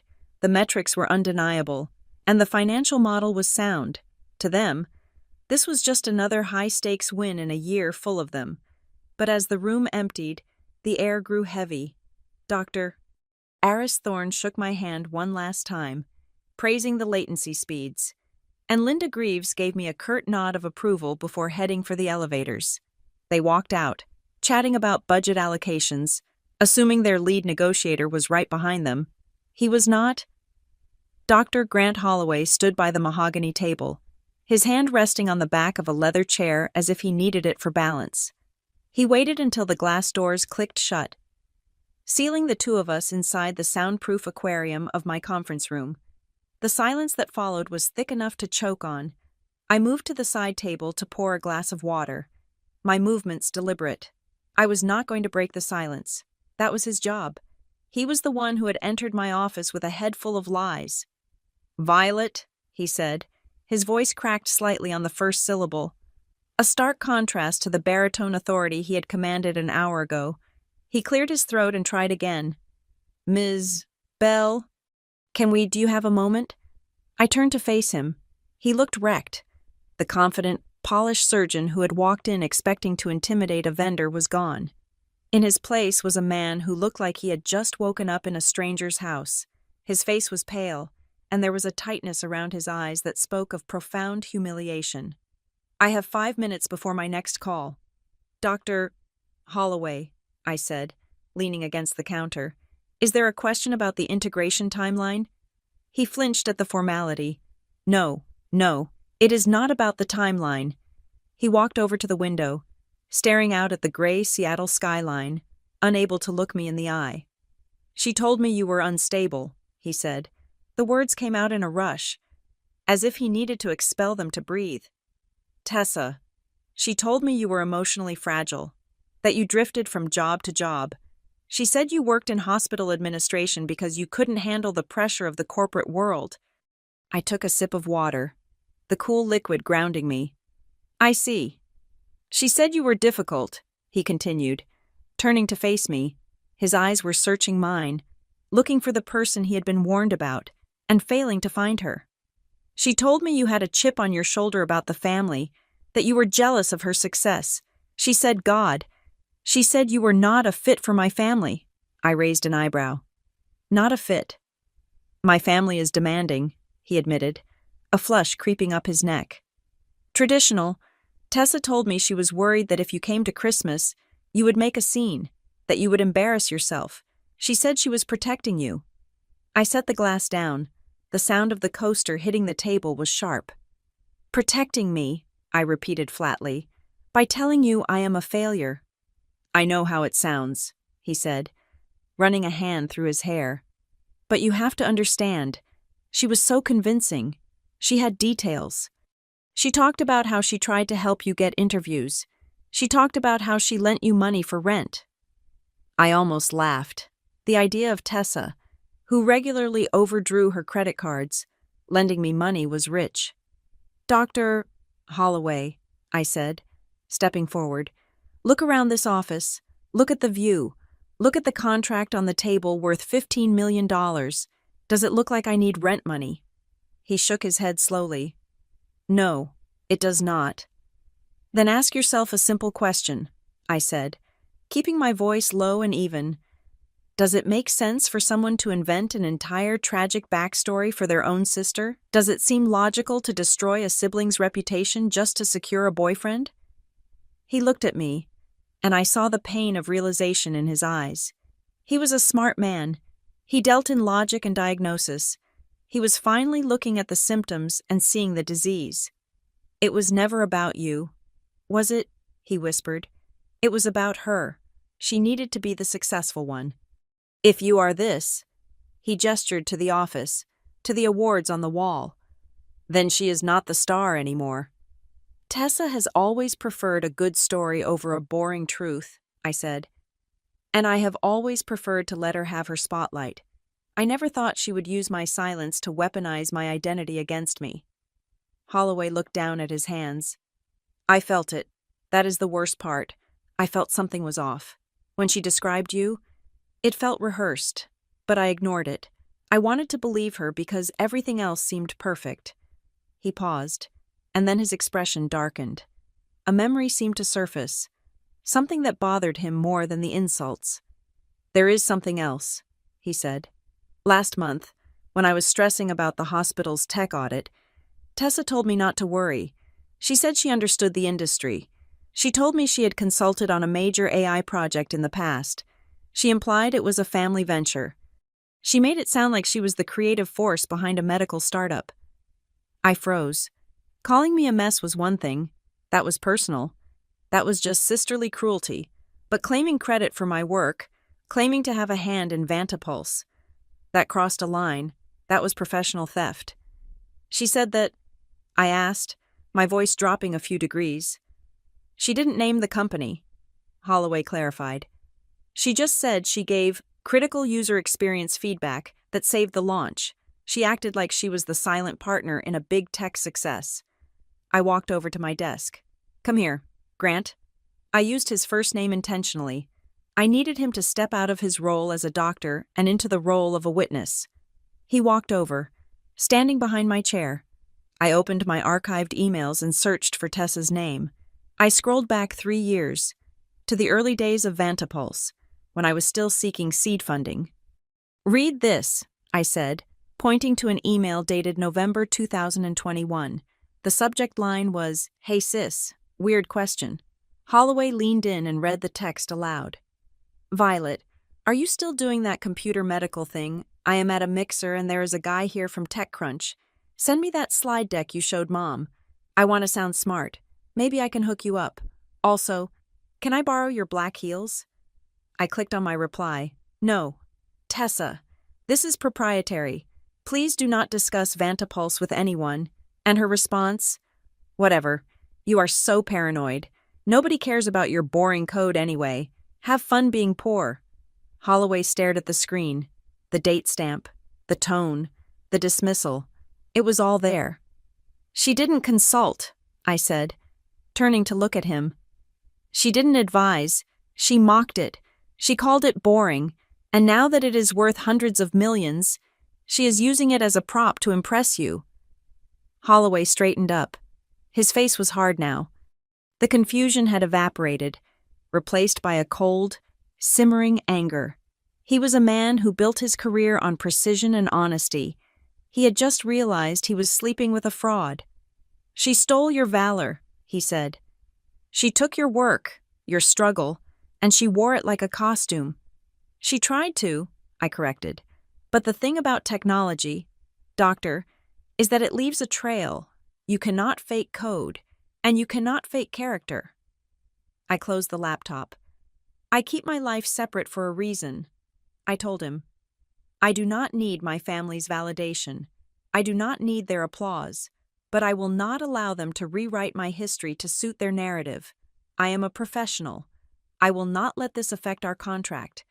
But I will also not help you maintain the illusion that she is perfect. Holloway looked at me with a new kind of respect. It was not the respect of a buyer for a seller. It was the respect of one survivor recognizing another. I am so sorry, he said. About Christmas. I sat there at that table, eating your mother's food, listening to them talk about how troubled you were. I participated in it. I let them erase you. You didn't know, I said. You were given a data set that was corrupted. You acted on bad information. That is a diagnostic error, not a moral failing. It feels like a moral failing, he said bitterly. I prided myself on seeing people clearly, and I missed this completely. He checked his watch, but it was a reflexive gesture. He wasn't worried about the time. He was worried about what he had to do next. I have to go, he said. We have a dinner reservation tonight, the Four Seasons. A celebration? I asked. It was supposed to be, he said. But I cannot do it. I cannot sit there and drink wine and listen to her lie about her day. I cannot build a life on a foundation that does not exist. He looked at the door. I am going to end it. Tonight. I nodded. I did not tell him what to do. It was not my place. But I knew that for a man like Grant Holloway, once the truth was revealed, there was no going back. He could not unknow that I was the CEO. He could not unhear the lies. That is your decision, I said. He turned back to me one last time. Thank you, Violet, for the presentation and for the reality check. It was painful, but I needed it. Dr. Holloway, I said as he reached for the handle. He stopped. You came here today for your patients, I said. You came here because you want to save lives. Keep your focus on that. The contract, the technology that is real, that is what matters. Do not let the personal mess taint the professional good we can do. I looked him dead in the eye. You are a doctor. Your first duty is to do no harm, but your second duty is to the truth. Do not let your patients become victims of a lie just because you are afraid of a difficult conversation. He held my gaze for a long second. He nodded, once, sharply. I won't, he said. He walked out. I watched him go. He walked differently than he had when he arrived. He was heavier, burdened by the truth, but he was walking in a straight line. I sat down in my chair and exhaled, a long, shaky breath that I had been holding for an hour. My hands were trembling slightly. It wasn't fear, it was the adrenaline crash. I picked up my phone. There was a text from Tessa, sent 20 minutes ago. Hope you are having a boring day at the office. Grant is probably finalizing a huge deal right now. He is such a shark. Love you. I looked at the message. I looked at the smiley face emoji. I did not reply. There was no need to reply. The shark was coming home, but not with a deal for her. He was coming home with the truth. And for Tessa, that was going to be far more dangerous than any shark. The sun had set hours ago, leaving Seattle wrapped in a cloak of indigo rain. I was back in my apartment, the one with the beige carpet and the peeling laminate that my sister so despised. I sat on my second-hand sofa, a glass of water in my hand, watching the digital clock on the microwave tick forward. 7:30. Grant Holloway would have arrived at the restaurant by 7. He would have sat down. He would have ordered a drink, and by 7:15, he would have started talking. I did not have to wait long for the shockwave to hit. At 7:42, my phone lit up. It did not just ring, it convulsed on the coffee table, buzzing with a violence that felt personal. The screen flashed Tessa in bright, demanding letters. I took a breath, centering myself. I had negotiated a $15 million contract today. I had faced down a boardroom of skeptics. I could handle a phone call. I slid the icon to answer and put it on speaker. "Hello, Tessa? What game are you playing?" Her voice was a shriek, distorted by bad reception and pure, unfiltered panic. "He says you are a CEO. He says you own Cascadia. What is this? Is this some kind of sick joke you hired an actor for?" "It is not a joke, Tessa," I said, keeping my voice level. "And I am not playing a game. Dr. Holloway came to my office to evaluate a medical technology platform. I happen to be the one who built it." "Bullshit!" she screamed. I could hear background noise cars honking. Wind. She was outside. She must have stormed out of the restaurant. "You are an admin. You work in filing. You told us that—" "I never told you that," I corrected her. "You told yourselves that. I told you I worked in medical technology. You filled in the blanks with what you wanted to believe." "But you live in a dump," she yelled. "I have been to your apartment, Violet. It smells like old soup and poverty. You drive a car that barely starts. People with money do not live like that. It is impossible." "I live simply because I want to," I said. "I put my money into my company. I put it into my research. You measure success by what you wear. I measure it by what I build. We have different metrics." "You are lying," she sobbed, the anger cracking into desperation. "Grant is in there right now breaking up with me. He says I am a liar. He says I tried to steal your intellectual property. How could you do this to me? How could you let him think that—" "I did not let him think anything," I said. "I showed him the emails. Tessa, the ones where you called my work boring, the ones where you mocked me for being poor. I just gave him the context you left out. You set me up." Suddenly, there was a scuffling sound, and a different voice came on the line. It was my mother, Violet. Her voice was trembling, but it wasn't with sympathy. It was with that specific tone of offended dignity she used when a waiter brought her the wrong wine. "Violet, are you there?" "I am here, Mom. Your father and I are in the car with Tessa," she said. "She called us to pick her up. She is hysterical. Violet, what have you done? Why is this man saying these terrible things about your sister?" "He is saying them because they are true, Mom." "And why are we hearing about this company of yours from a stranger?" My father's voice boomed from the background. He sounded hurt, deeply wounded in his ego. "If you are some big-shot CEO, why didn't you say something? Why did you let us worry about you? We have spent years losing sleep over your lack of direction." I closed my eyes, pinching the bridge of my nose. The gaslighting was so smooth, so practiced. It was almost art. "Dad," I said, 3 years ago at Thanksgiving, I tried to show you the prototype. You told me to stop playing with computers and pass the gravy. 2 years ago, when I got the state grant, I sent you the article. You never opened the link. You asked me if the grant money was enough to fix my car." "We didn't know it was serious," my mother interjected.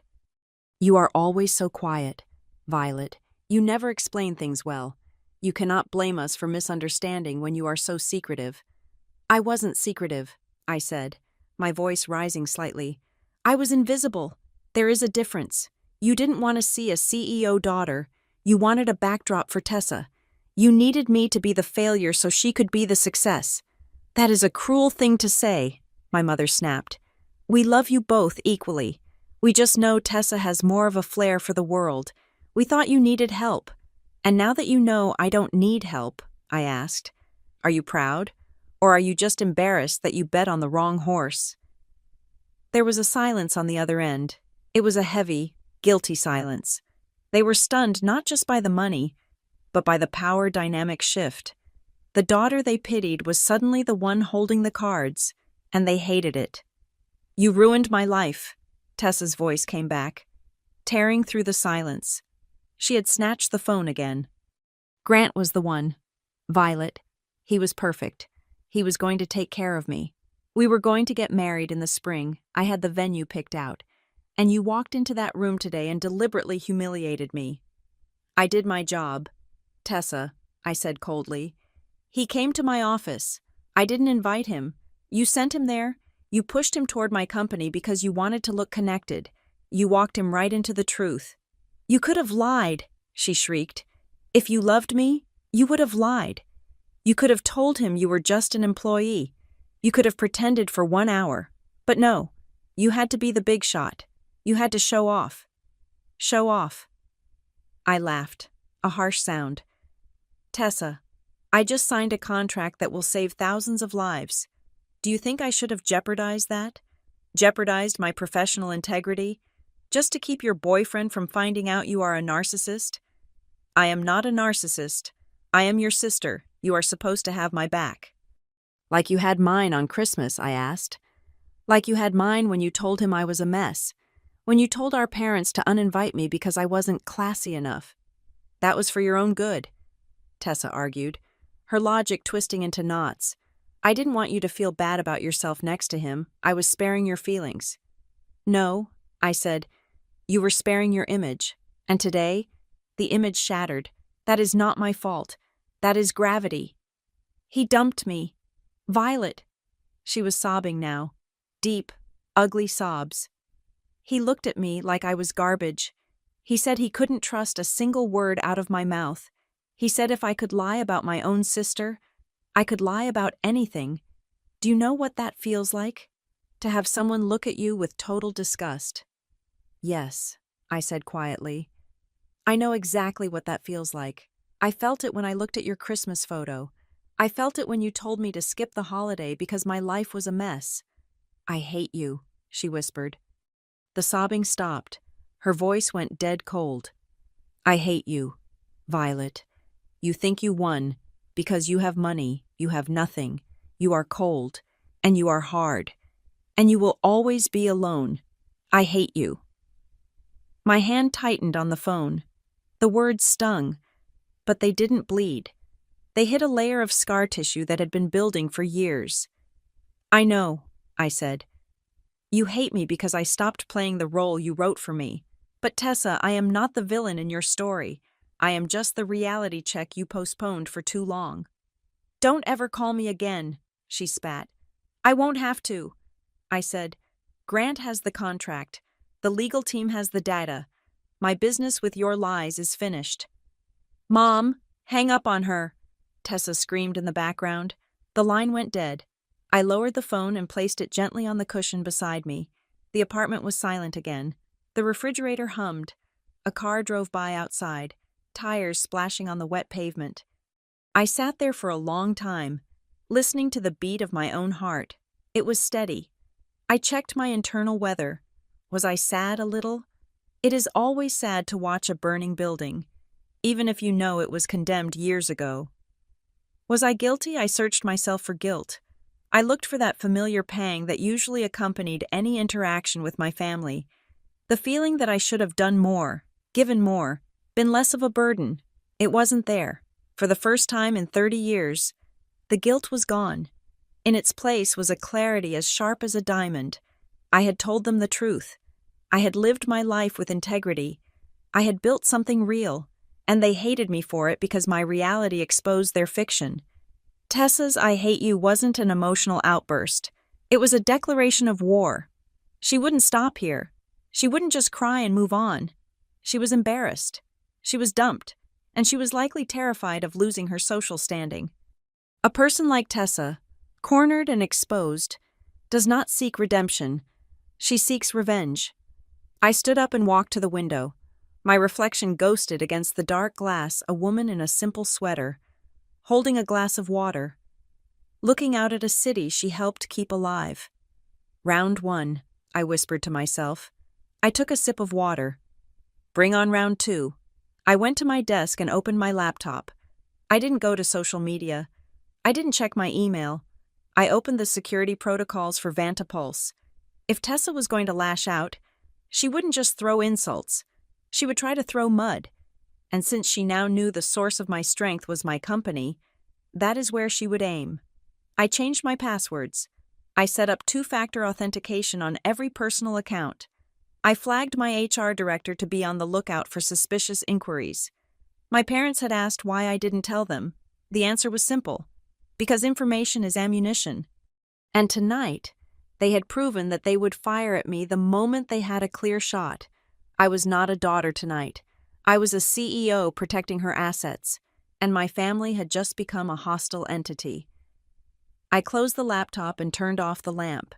The darkness felt protective, not lonely. I had skipped Christmas. I had skipped the family drama. But now, the drama had come to my door. I was ready.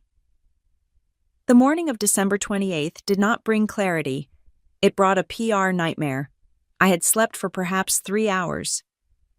When I walked into the Cascadia Tower at 7 in the morning, the lobby was quiet, but the atmosphere on the 42nd floor was vibrating with a different frequency than the day before.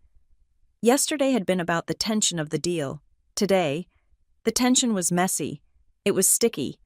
Jonah met me at the elevator doors. He wasn't holding a coffee. He was holding a tablet, and his face was pale. "Don't go into the break room," he said, stepping in front of me to block my path. "And don't look at your personal phone." "Too late for the second one," I said, walking past him toward my office. I saw the notifications on the drive over. Tessa had not spent the night crying into her pillow. She had spent it launching a guerrilla war. It started on Instagram. At 2 in the morning, she had posted a black screen with white text. No names, just heavy implications. It is funny how money changes people. You think you know your own blood, but then you realize they have been hoarding wealth while watching you struggle. Some people use their success to lift family up. Others use it to control and humiliate. Heartbroken by the cruelty of those closest to me, it was a masterpiece of victimhood, vague enough to avoid libel, specific enough to spark gossip. "It is getting traction," Jonah said, following me into my office. "She has tagged it with things like toxic family and betrayal, and Violet the cousins are reposting it." I sat down and opened my desktop. I pulled up the family group chat, which I had muted but not left. It was a war zone. "Aunt Linda, I cannot believe Violet would do this. Testing the family. That is psychopathic. Cousin Mark. Wait, so she is actually rich, like rich, and she let Grandma drive that beat-up Honda until she died. That is cold. My mother. We are all just in shock. We thought we knew her. Turns out she was laughing at us the whole time. Poor Tessa is devastated. They had successfully spun the narrative. I wasn't the hard-working daughter who had been excluded. I was the undercover millionaire who had maliciously tested their love. They had turned my privacy into a weapon against them. "Let them talk," I said, closing the window. "Gossip doesn't breach contracts. Did legal send over the final draft for the St. Jude Providence deal?" Jonah hesitated. He looked at the floor, then at me. "That is the other thing. We had an inquiry this morning, not from the hospital." "Who?" "From a journalist at the Seattle Star, the gossip column.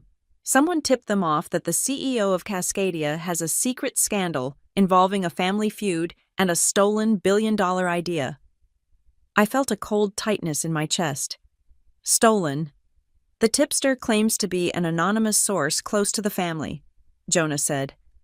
"They are trying to sell a story that Vantapulse wasn't a solo invention. They are implying that the concept was developed during family brainstorming sessions and that you cut your partner out." I laughed. It was a dry, humorless bark. Family brainstorming sessions. The only thing my family ever brainstormed was where to go for brunch. "I know," Jonah said. "But the journalist is asking for comment, and we received a letter." He placed a piece of paper on my desk. It was a printed email, sent to our general legal inquiry box at 4 in the morning. The sender was justiceforcreators123@gmail.com. I read the text. "To the Board of Cascadia Clinical Innovations. It has come to light that the intellectual property known as Vantapulse relies on core concepts developed by a third party who has not been compensated. This third party provided crucial user experience feedback and conceptual framework during the early stages of development. We demand an immediate meeting to discuss equity distribution before litigation becomes necessary. The language was trying to sound legal, but the syntax was pure Tessa. She used phrases like crucial user experience feedback, the exact same phrase Holloway told me she had used with him. She is insane, I whispered. She actually thinks that because she told me my pitch deck was boring 3 years ago, she is a co-founder. It is clumsy, Jonah noted. But if she goes to the press with a lawsuit, even a frivolous one, it could spook the hospital network. Linda Greaves hates risk. A dispute over IP ownership is a massive red flag. I stood up. The sadness I had felt the night before was gone, replaced by the cold, hard clarity of a CEO protecting her shareholders. Get Elena from legal up here, I ordered. Now. 10 minutes later, Elena, our general counsel, was sitting where Holloway had sat yesterday. She was a sharp woman with glasses and zero patience for nonsense. It is extortion, Elena said flatly, reading the email. Amateur hour, but you are right. We need to kill it before it gets oxygen. Do we have any exposure? Did she ever actually work for you, even as a contractor? Never, I said. She has never stepped foot in this building until, well, she has never seen the code. Did you ever send her files? Elena asked. Anything? A draft? A memo? I paused. I sent a pitch deck to my mother 3 years ago, just a PDF. Tessa might have seen it. I will run a forensic search on the server, Elena said. We need to know exactly what she has. If she is claiming ownership, she might try to produce a document to the press. Do it, I said. Scan everything, search for any external transfers to the Bell family email addresses. While Elena worked, I sat in my office, watching the rain. My phone buzzed again. It was Grant Holloway. I hadn't expected to hear from him. I assumed he would want to wash his hands of the entire Bell clan. Grant, I am sorry to bother you. I know you are busy, but I saw her Instagram. I wanted you to know I am not buying it. I stared at the screen. I typed back, thank you. It is a messy morning. 3 dots appeared. He was typing, then stopping, then typing again. Grant, there is something else. I debated telling you, but after seeing her post about hoarding wealth, I think you need to know the context. Violet. What context, Grant? A few weeks ago, we were looking at houses, expensive houses, way out of my budget. I told her we couldn't afford it. She told me not to worry.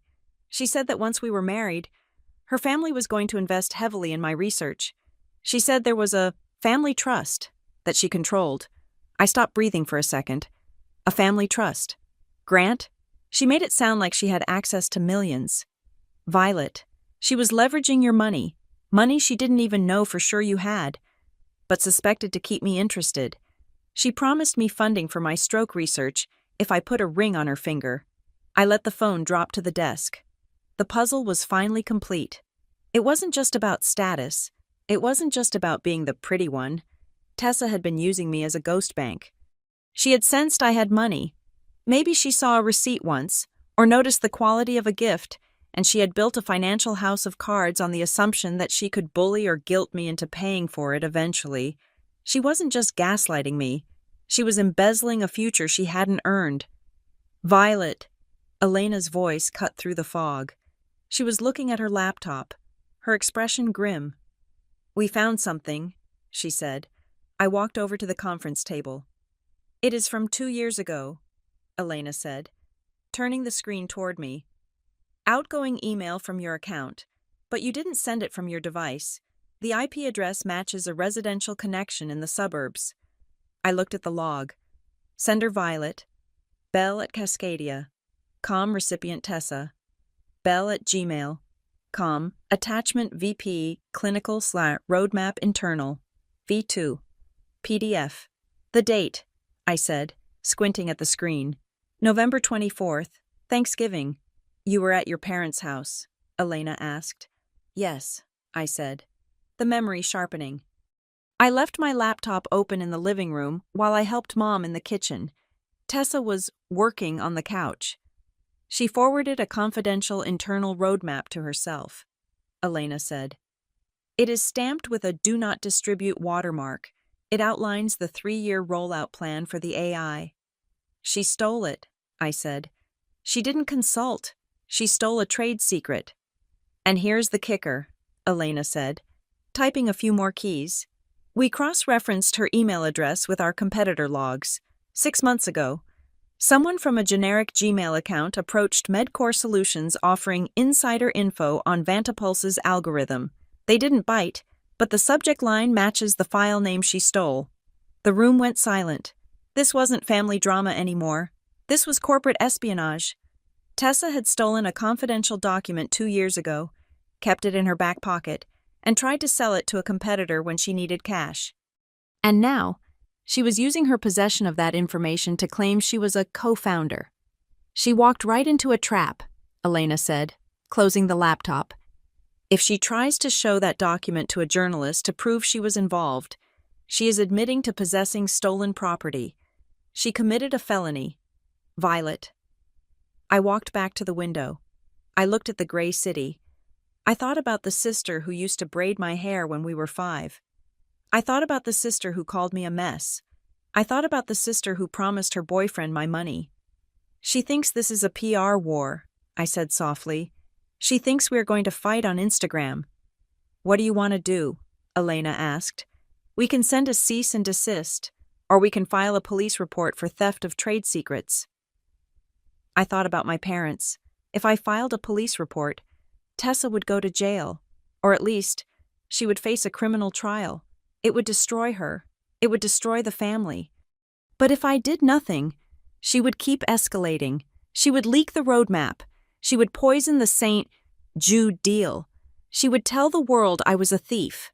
Tessa had chosen to attack my reputation. She had chosen to attack my company.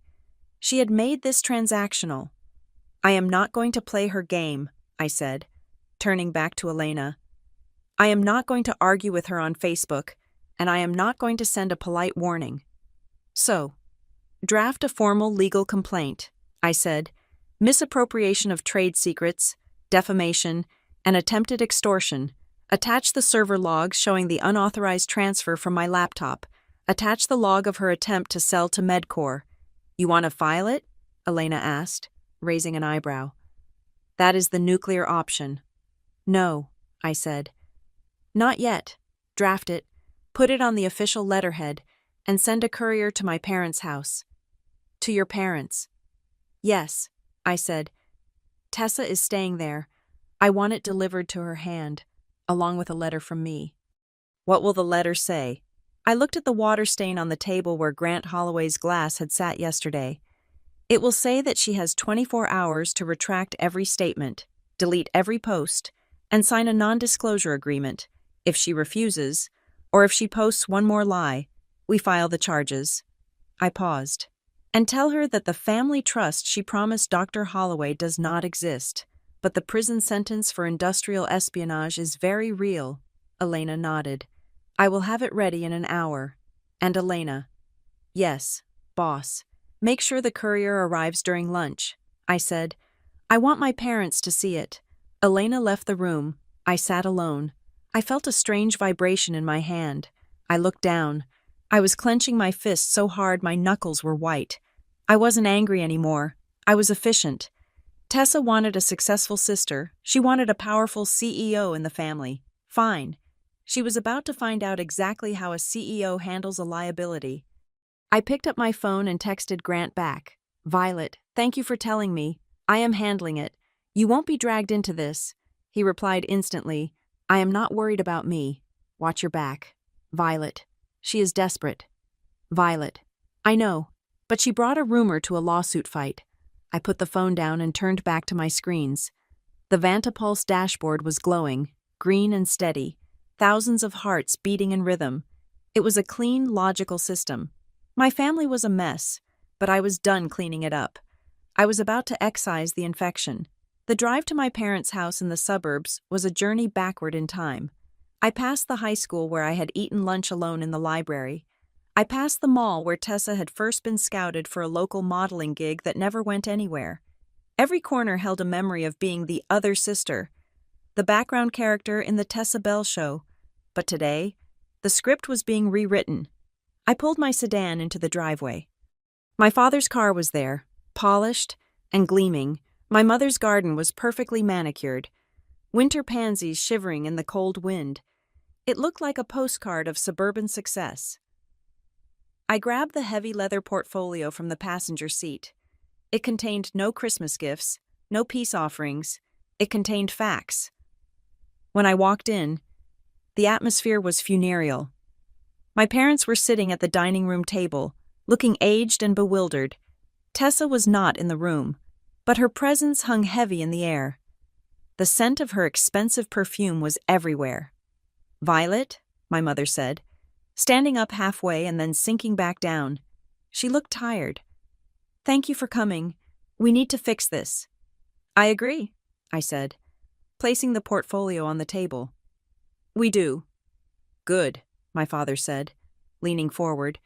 He looked relieved, mistaking my resolve for capitulation. "Tessa is upstairs. She is a wreck. Violet, she hasn't eaten. This misunderstanding with Dr. Holloway, it has gone too far." "It is not a misunderstanding, Dad," I said, taking a seat opposite them. "And I am not here to patch things up with Grant for her." "But you have to," my mother pleaded, her hands fluttering nervously. "You are the only one he will listen to right now. If you just call him, if you just tell him that Tessa tends to exaggerate, that she meant well, he might take her back. Think of your sister's future. Think of the family." "I am thinking of the family," I said. "That is why I am here, to set a boundary. I will not be removed from this family again, and I will not allow my name to be used as a stepping stone for Tessa's ambitions." "Oh, stop being so dramatic," my father snapped, his patience fraying. "She borrowed a slide deck, so what sisters share things? Why do you have to make it a federal case? You have done well for yourself, clearly.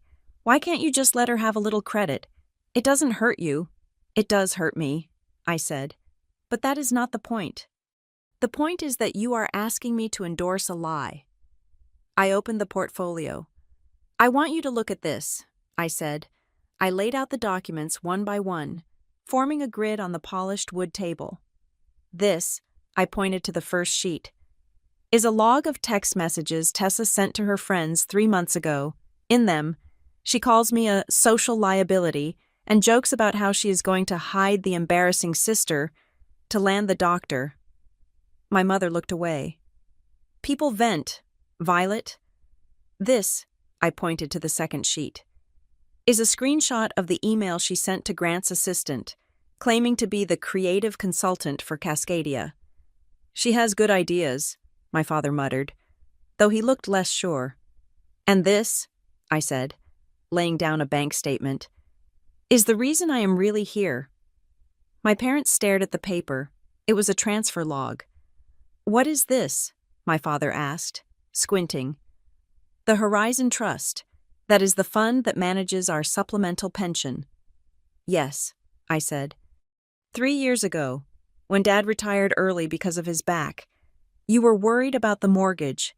You were worried about maintaining this house. Then, miraculously, the Horizon Trust approved a monthly grant for community leaders. We were lucky," my mother said defensively. "We qualified for a program." "There is no program," I said quietly. The room went dead silent.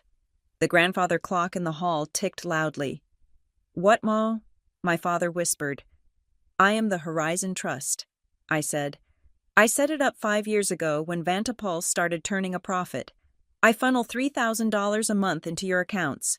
I paid off the last $40,000 of the mortgage. I paid for the new roof last year." My mother's face went slack. Her mouth opened, but no sound came out. My father looked at the bank statement, then at me, his eyes wide with a mixture of shock and shame. "You," he rasped, "but you drive that old car. You live in that apartment." I live there because I put my money here, I said, gesturing to the house around us. I knew that if I gave you the cash directly, it would become a dynamic.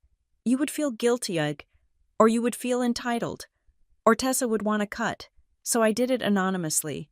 I wanted you to be secure. I wanted you to be happy. I leaned forward, my voice trembling slightly for the first time. The daughter you called a mess has been paying your bills for 3 years. The daughter you tried to hide from the rich doctor is the reason you can afford to host Christmas dinner. My mother began to cry, not the manipulative tears she used on the phone, but real, horrified tears. She covered her mouth with her hand. "Oh my God," she whispered. "Violet, we didn't know," my father stammered. We thought you were struggling. You thought I was struggling because it made it easier to praise Tessa," I said. "If I was the failure, she could be the star. But I never minded being the failure. Dad, I minded being unloved." "We love you," my mother wailed. "Do you," I asked, "or do you love the idea of a perfect family? Because when I didn't fit the picture, you cropped me out." Suddenly, the sound of footsteps thundered on the stairs. "Liar!" Tessa burst into the room. She looked manic. Her hair was unwashed, her eyes red and puffy, and she was wearing a silk robe that I knew cost more than my monthly grocery budget. "She is lying," Tessa screamed, pointing a shaking finger at me. "She is manipulating you. She probably printed that bank statement off the internet. She is trying to buy your love because she knows she has no personality." "Tessa, stop," my father said, his voice weak. He was still staring at the document that showed I had paid for his roof. "I won't stop," Tessa shrieked. "She comes in here with her suit and her folders and tries to act like she is the savior. She is jealous. She has always been jealous of me. She sabotaged my relationship with Grant because she couldn't stand seeing me happy." She lunged toward the table, grabbing the papers and scattering them.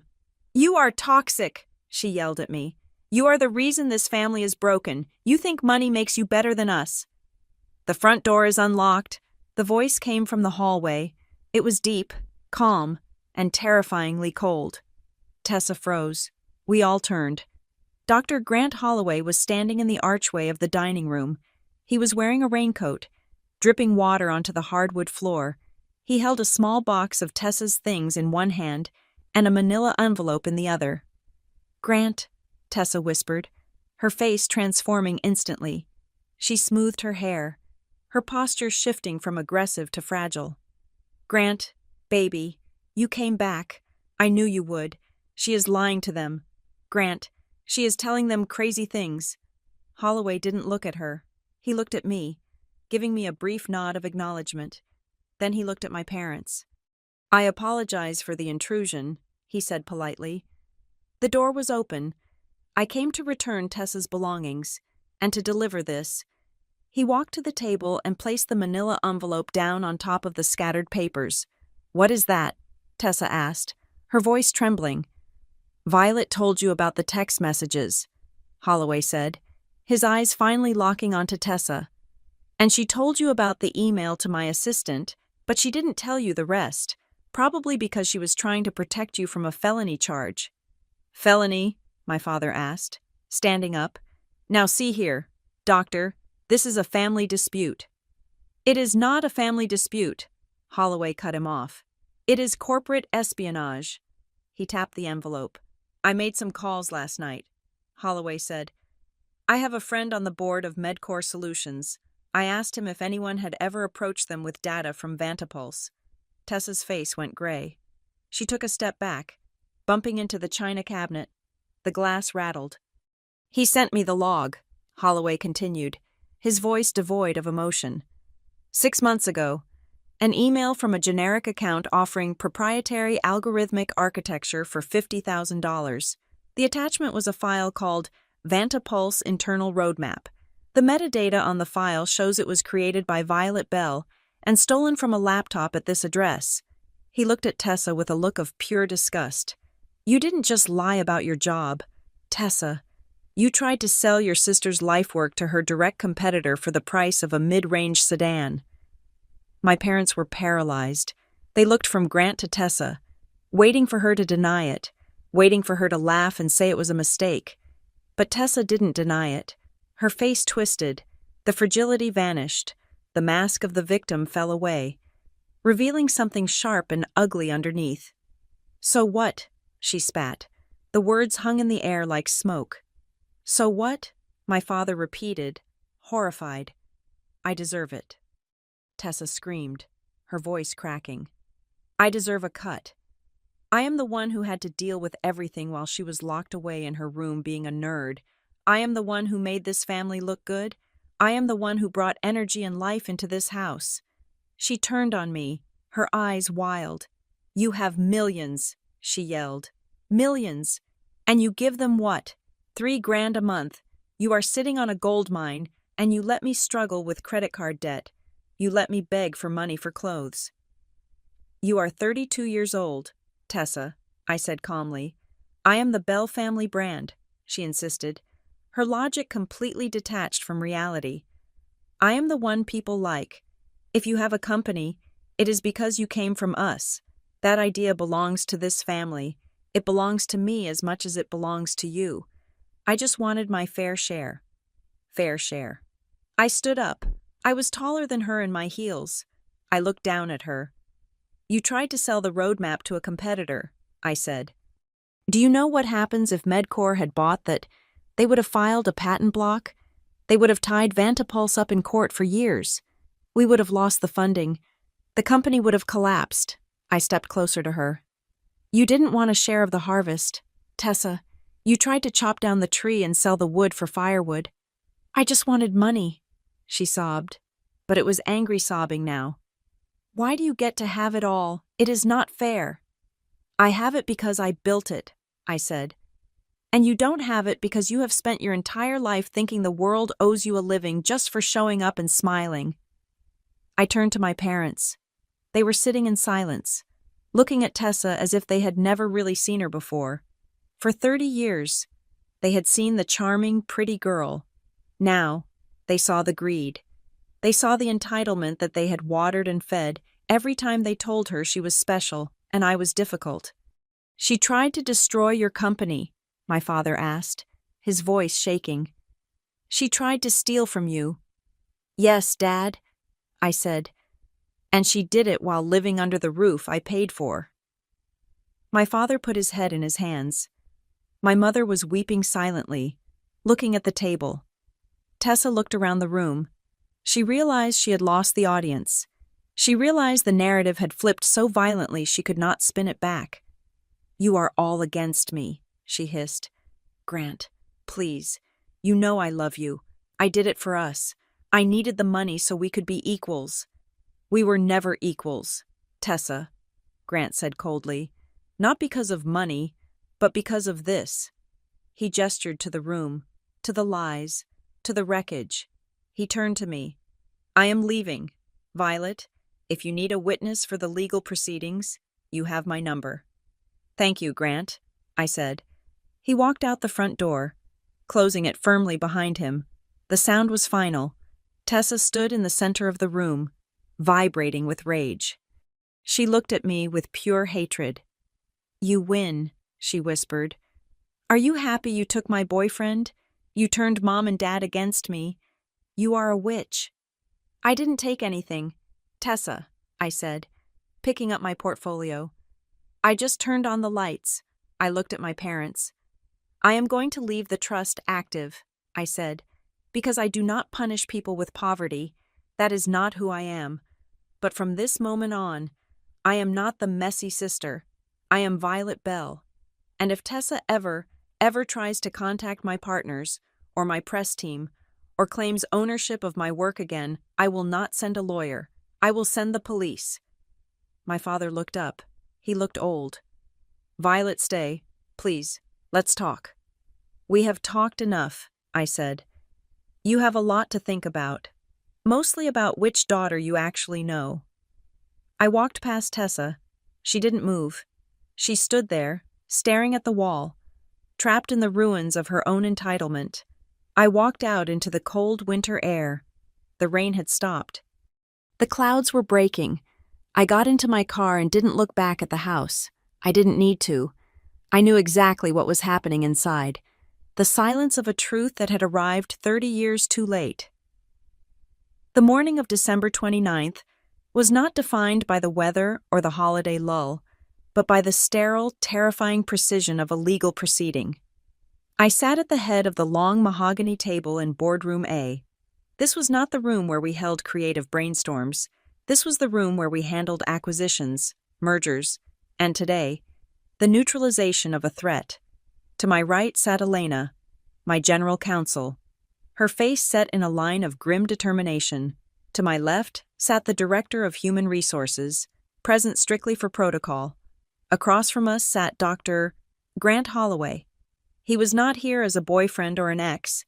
He was here as a witness and a partner in the St. Jude Providence contract. But the most important chairs were the 3 empty ones at the far end of the table. "They are in the lobby," Jonah messaged me on my tablet. "Security is escorting them up." I looked at Elena. "Do we have the full forensic report?" "We do," Elena said, tapping a thick stack of files. "And Violet, it is worse than we thought. The forensic team found the deleted emails from the server logs." "Show me," I said. Elena slid a single sheet of paper across the table. I read it, and for a moment, the sheer audacity took my breath away. It wasn't just that Tessa had tried to sell the Vantapulse roadmap to a competitor for cash. That would have been simple greed. This was delusional. 6 months ago, Tessa had applied for a job as a chief strategy officer at a rival biotech firm.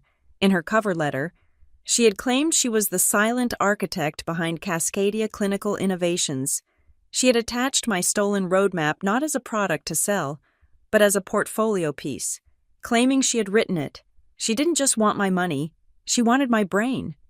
She wanted to skin me and wear my achievements like a coat so she could feel important. "She actually thought she could do the job?" Holloway asked, reading the document over my shoulder. His voice was quiet, laced with a mixture of pity and disbelief. "She doesn't know the first thing about algorithmic bias or clinical compliance." "She thought she could fake it," I said, staring at the paper. "She thought being a CEO was just wearing nice clothes and telling people what to do. She never saw the work. She only saw the result." The double doors opened. My parents walked in first. They looked smaller than I remembered. My father, usually so boisterous and sure of his place as the patriarch, looked like he had shrunk inside his expensive coat. My mother was clutching her purse with white knuckles, her eyes darting around the room, taking in the panoramic view of the city, the awards on the shelves, the sheer, undeniable weight of my reality. And then came Tessa. She was not wearing the red velvet dress. She was wearing a gray sweater and jeans. She wore no makeup. Her eyes were swollen. For the first time in her life, she looked like a woman who had run out of lies. "Sit down," I said. It wasn't a request. They sat. My father couldn't meet my eyes. He looked at the table, at the glass of water, anywhere but at the daughter he had underestimated for a decade. "We are here to resolve the legal standing of the breach of confidentiality committed by Tessa Bell," Elena began, her voice professional and sharp. "This is a formal meeting. Minutes are being recorded." "Violet," my mother started, her voice trembling. "Is this necessary? Can't we just talk as a family?" "We are talking as a family," I said. "This is how this family talks now, with facts." I pushed the document toward Tessa. "We know about the job application to MedCorp," I said. "We know you claimed you wrote the roadmap. We know you sent them my proprietary data as a writing sample." Tessa flinched. She reached for the paper, her hand shaking. She read it, and a flush of deep, humiliating scarlet rose up her neck. "I just wanted a chance," she whispered. "I thought if I could just get in the door, I could learn. I am smart. Violet, I am good with people. I could have done it." "You attempted to defraud a billion-dollar industry," Holloway said.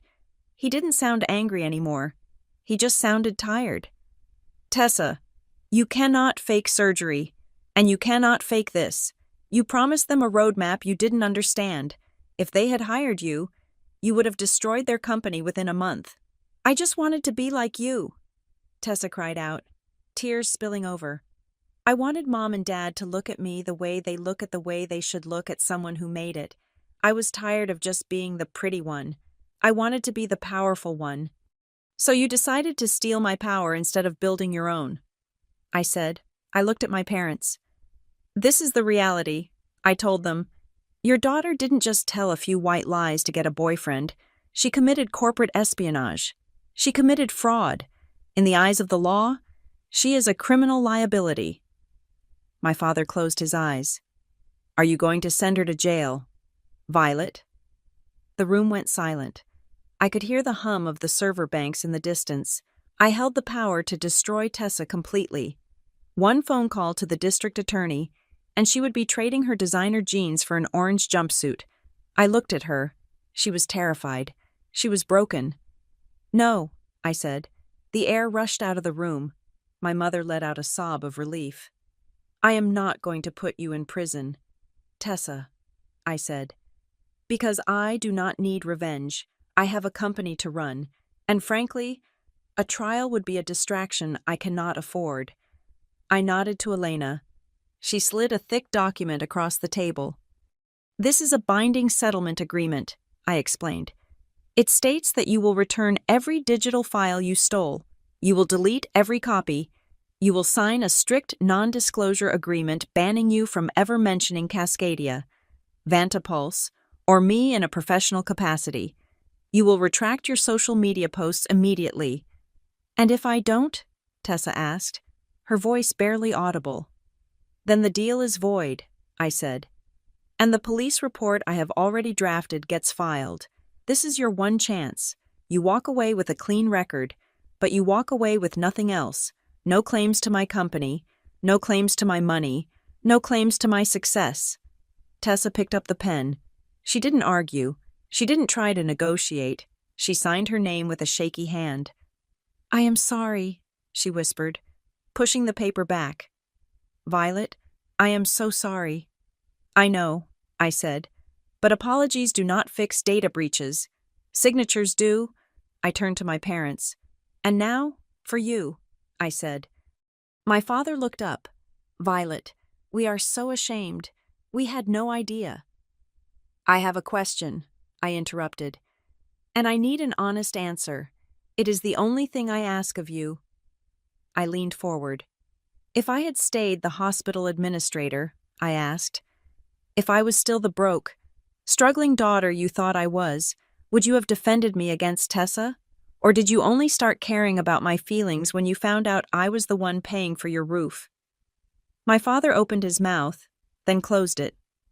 My mother looked down at her hands. The silence stretched. It was painful. It was the sound of a worldview collapsing. My father started, his voice cracking. We let ourselves be dazzled by her. We thought she was the winner, so we backed her. We thought you were the one who needed to be managed. It was lazy. It was bad parenting. We loved the version of her that made us look good. And now? I asked. Now we realize, my mother said softly, that the version of you that made us look good was the one we ignored. We loved the success. Violet, we are trying to love the daughter, but we don't know her anymore. It was a brutally honest answer. It hurt, but it was real. At least that is the truth, I said. I can work with the truth. I stood up. The agreement is signed, I said. Jonah will escort you out. Tessa, the tech team is waiting in the lobby to wipe your phone and laptop. Violet, Tessa said, standing up. She looked at me, really looked at me, for the first time in years. How do I fix this, my life? It is actually a mess now. I have no boyfriend. I have no job. I have nothing. You fix it by starting over, I said. You get a real job, entry level. You work hard. You stop trying to be a star and start trying to be a person. I walked around the table and stood in front of her. You can fix broken by being honest, I said, my voice quiet but firm. Not by making me a mess so you can feel clean. Build your own life, Tessa. Stop trying to steal mine. She nodded, tears streaming down her face. Okay, okay. Jonah opened the door. My family walked out. They walked slowly, stripped of their pretenses, carrying the heavy weight of a second chance they barely deserved. When the door closed, only Grant Holloway remained. He stood up and walked over to the window, looking out at the city. "You were kind," he said. "Kinder than I would have been." "She is my sister," I said. "I don't want to destroy her. I just want to stop her." "Well, you stopped her," he said. He turned to me. "And you saved me. If I had married her, if I had taken that money she promised." "You would have been beholden to a ghost," I said. He reached into his jacket pocket and pulled out a pen, an expensive silver fountain pen. "I believe we have a contract to sign," he said. "The St. Jude Providence Board approved the pilot program this morning. $15 million. Immediate deployment." I smiled. It was the first genuine smile I had felt in days. "Let's sign it," I said. We sat at the table, the ghost of my family drama fading into the background. We signed the papers. It was just ink on paper, but it represented thousands of patients who would be monitored, protected, and saved. "Done," he said, capping the pen. "Congratulations, Ms. Bell." "Thank you, Dr. Holloway." He hesitated. "About us. I mean, not us, but the situation. I am sorry I was part of the problem." "You were the catalyst," I said. "You didn't cause the crack in the foundation. Grant, you just stepped on the floorboard that was already rotten. You did me a favor." He nodded. "I'm going to focus on the work. I think I'm done with dating for a while. I need to recalibrate my radar for truth." "That sounds like a wise plan," I said. He offered his hand. I shook it. It was a warm, solid grip. "See you at the implementation meeting on Monday," he said.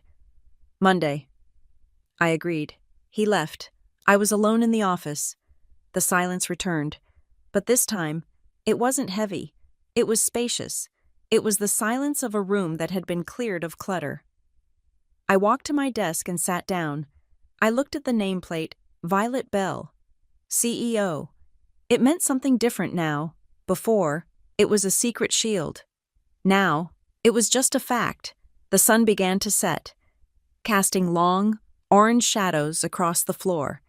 The city lights flickered on, a grid of amber and white. My phone buzzed. I picked it up. It was a text from my father. "Dad, we are driving home. It is quiet in the car. Your mother and I want to learn. We want to know who you actually are, not who we wanted you to be. Can we take you to dinner next week? Somewhere simple, no expectations, just listening." I looked at the message. I could have said no. I could have cut them off and lived my life in my ivory tower, perfectly justified in my isolation. But Vantapulse was built on the idea that early detection can save a life. Maybe, just maybe, we had caught the rot in my family just in time to save the patient. I typed my reply. "Violet, I will talk. We can do dinner. But from now on, no one is allowed to call my life a mess anymore." I hit send. I set the phone down and turned back to my computer. The screens were glowing. The data was streaming. The world was messy, chaotic, and full of errors. But in this room, on this day, everything was exactly where it was supposed to be. Thank you so much for listening to the story of Violet Bell and her journey from the shadows to the spotlight. It is a reminder that the best revenge is not destruction, but undeniable success and the courage to live your truth. I would love to hear from you. Where are you listening to this story from right now? Are you at work, at home, or maybe on a drive? Drop a comment below and share your thoughts on how Violet handled her family. Did she do the right thing by sparing Tessa, or should she have gone harder if you enjoyed this story? Please make sure to subscribe to the Maya Revenge Stories channel. Hit that like button and smash the hype button to help this story reach more people who need a reminder that their worth is not defined by anyone else's opinion. Stay strong, and see you in the next story.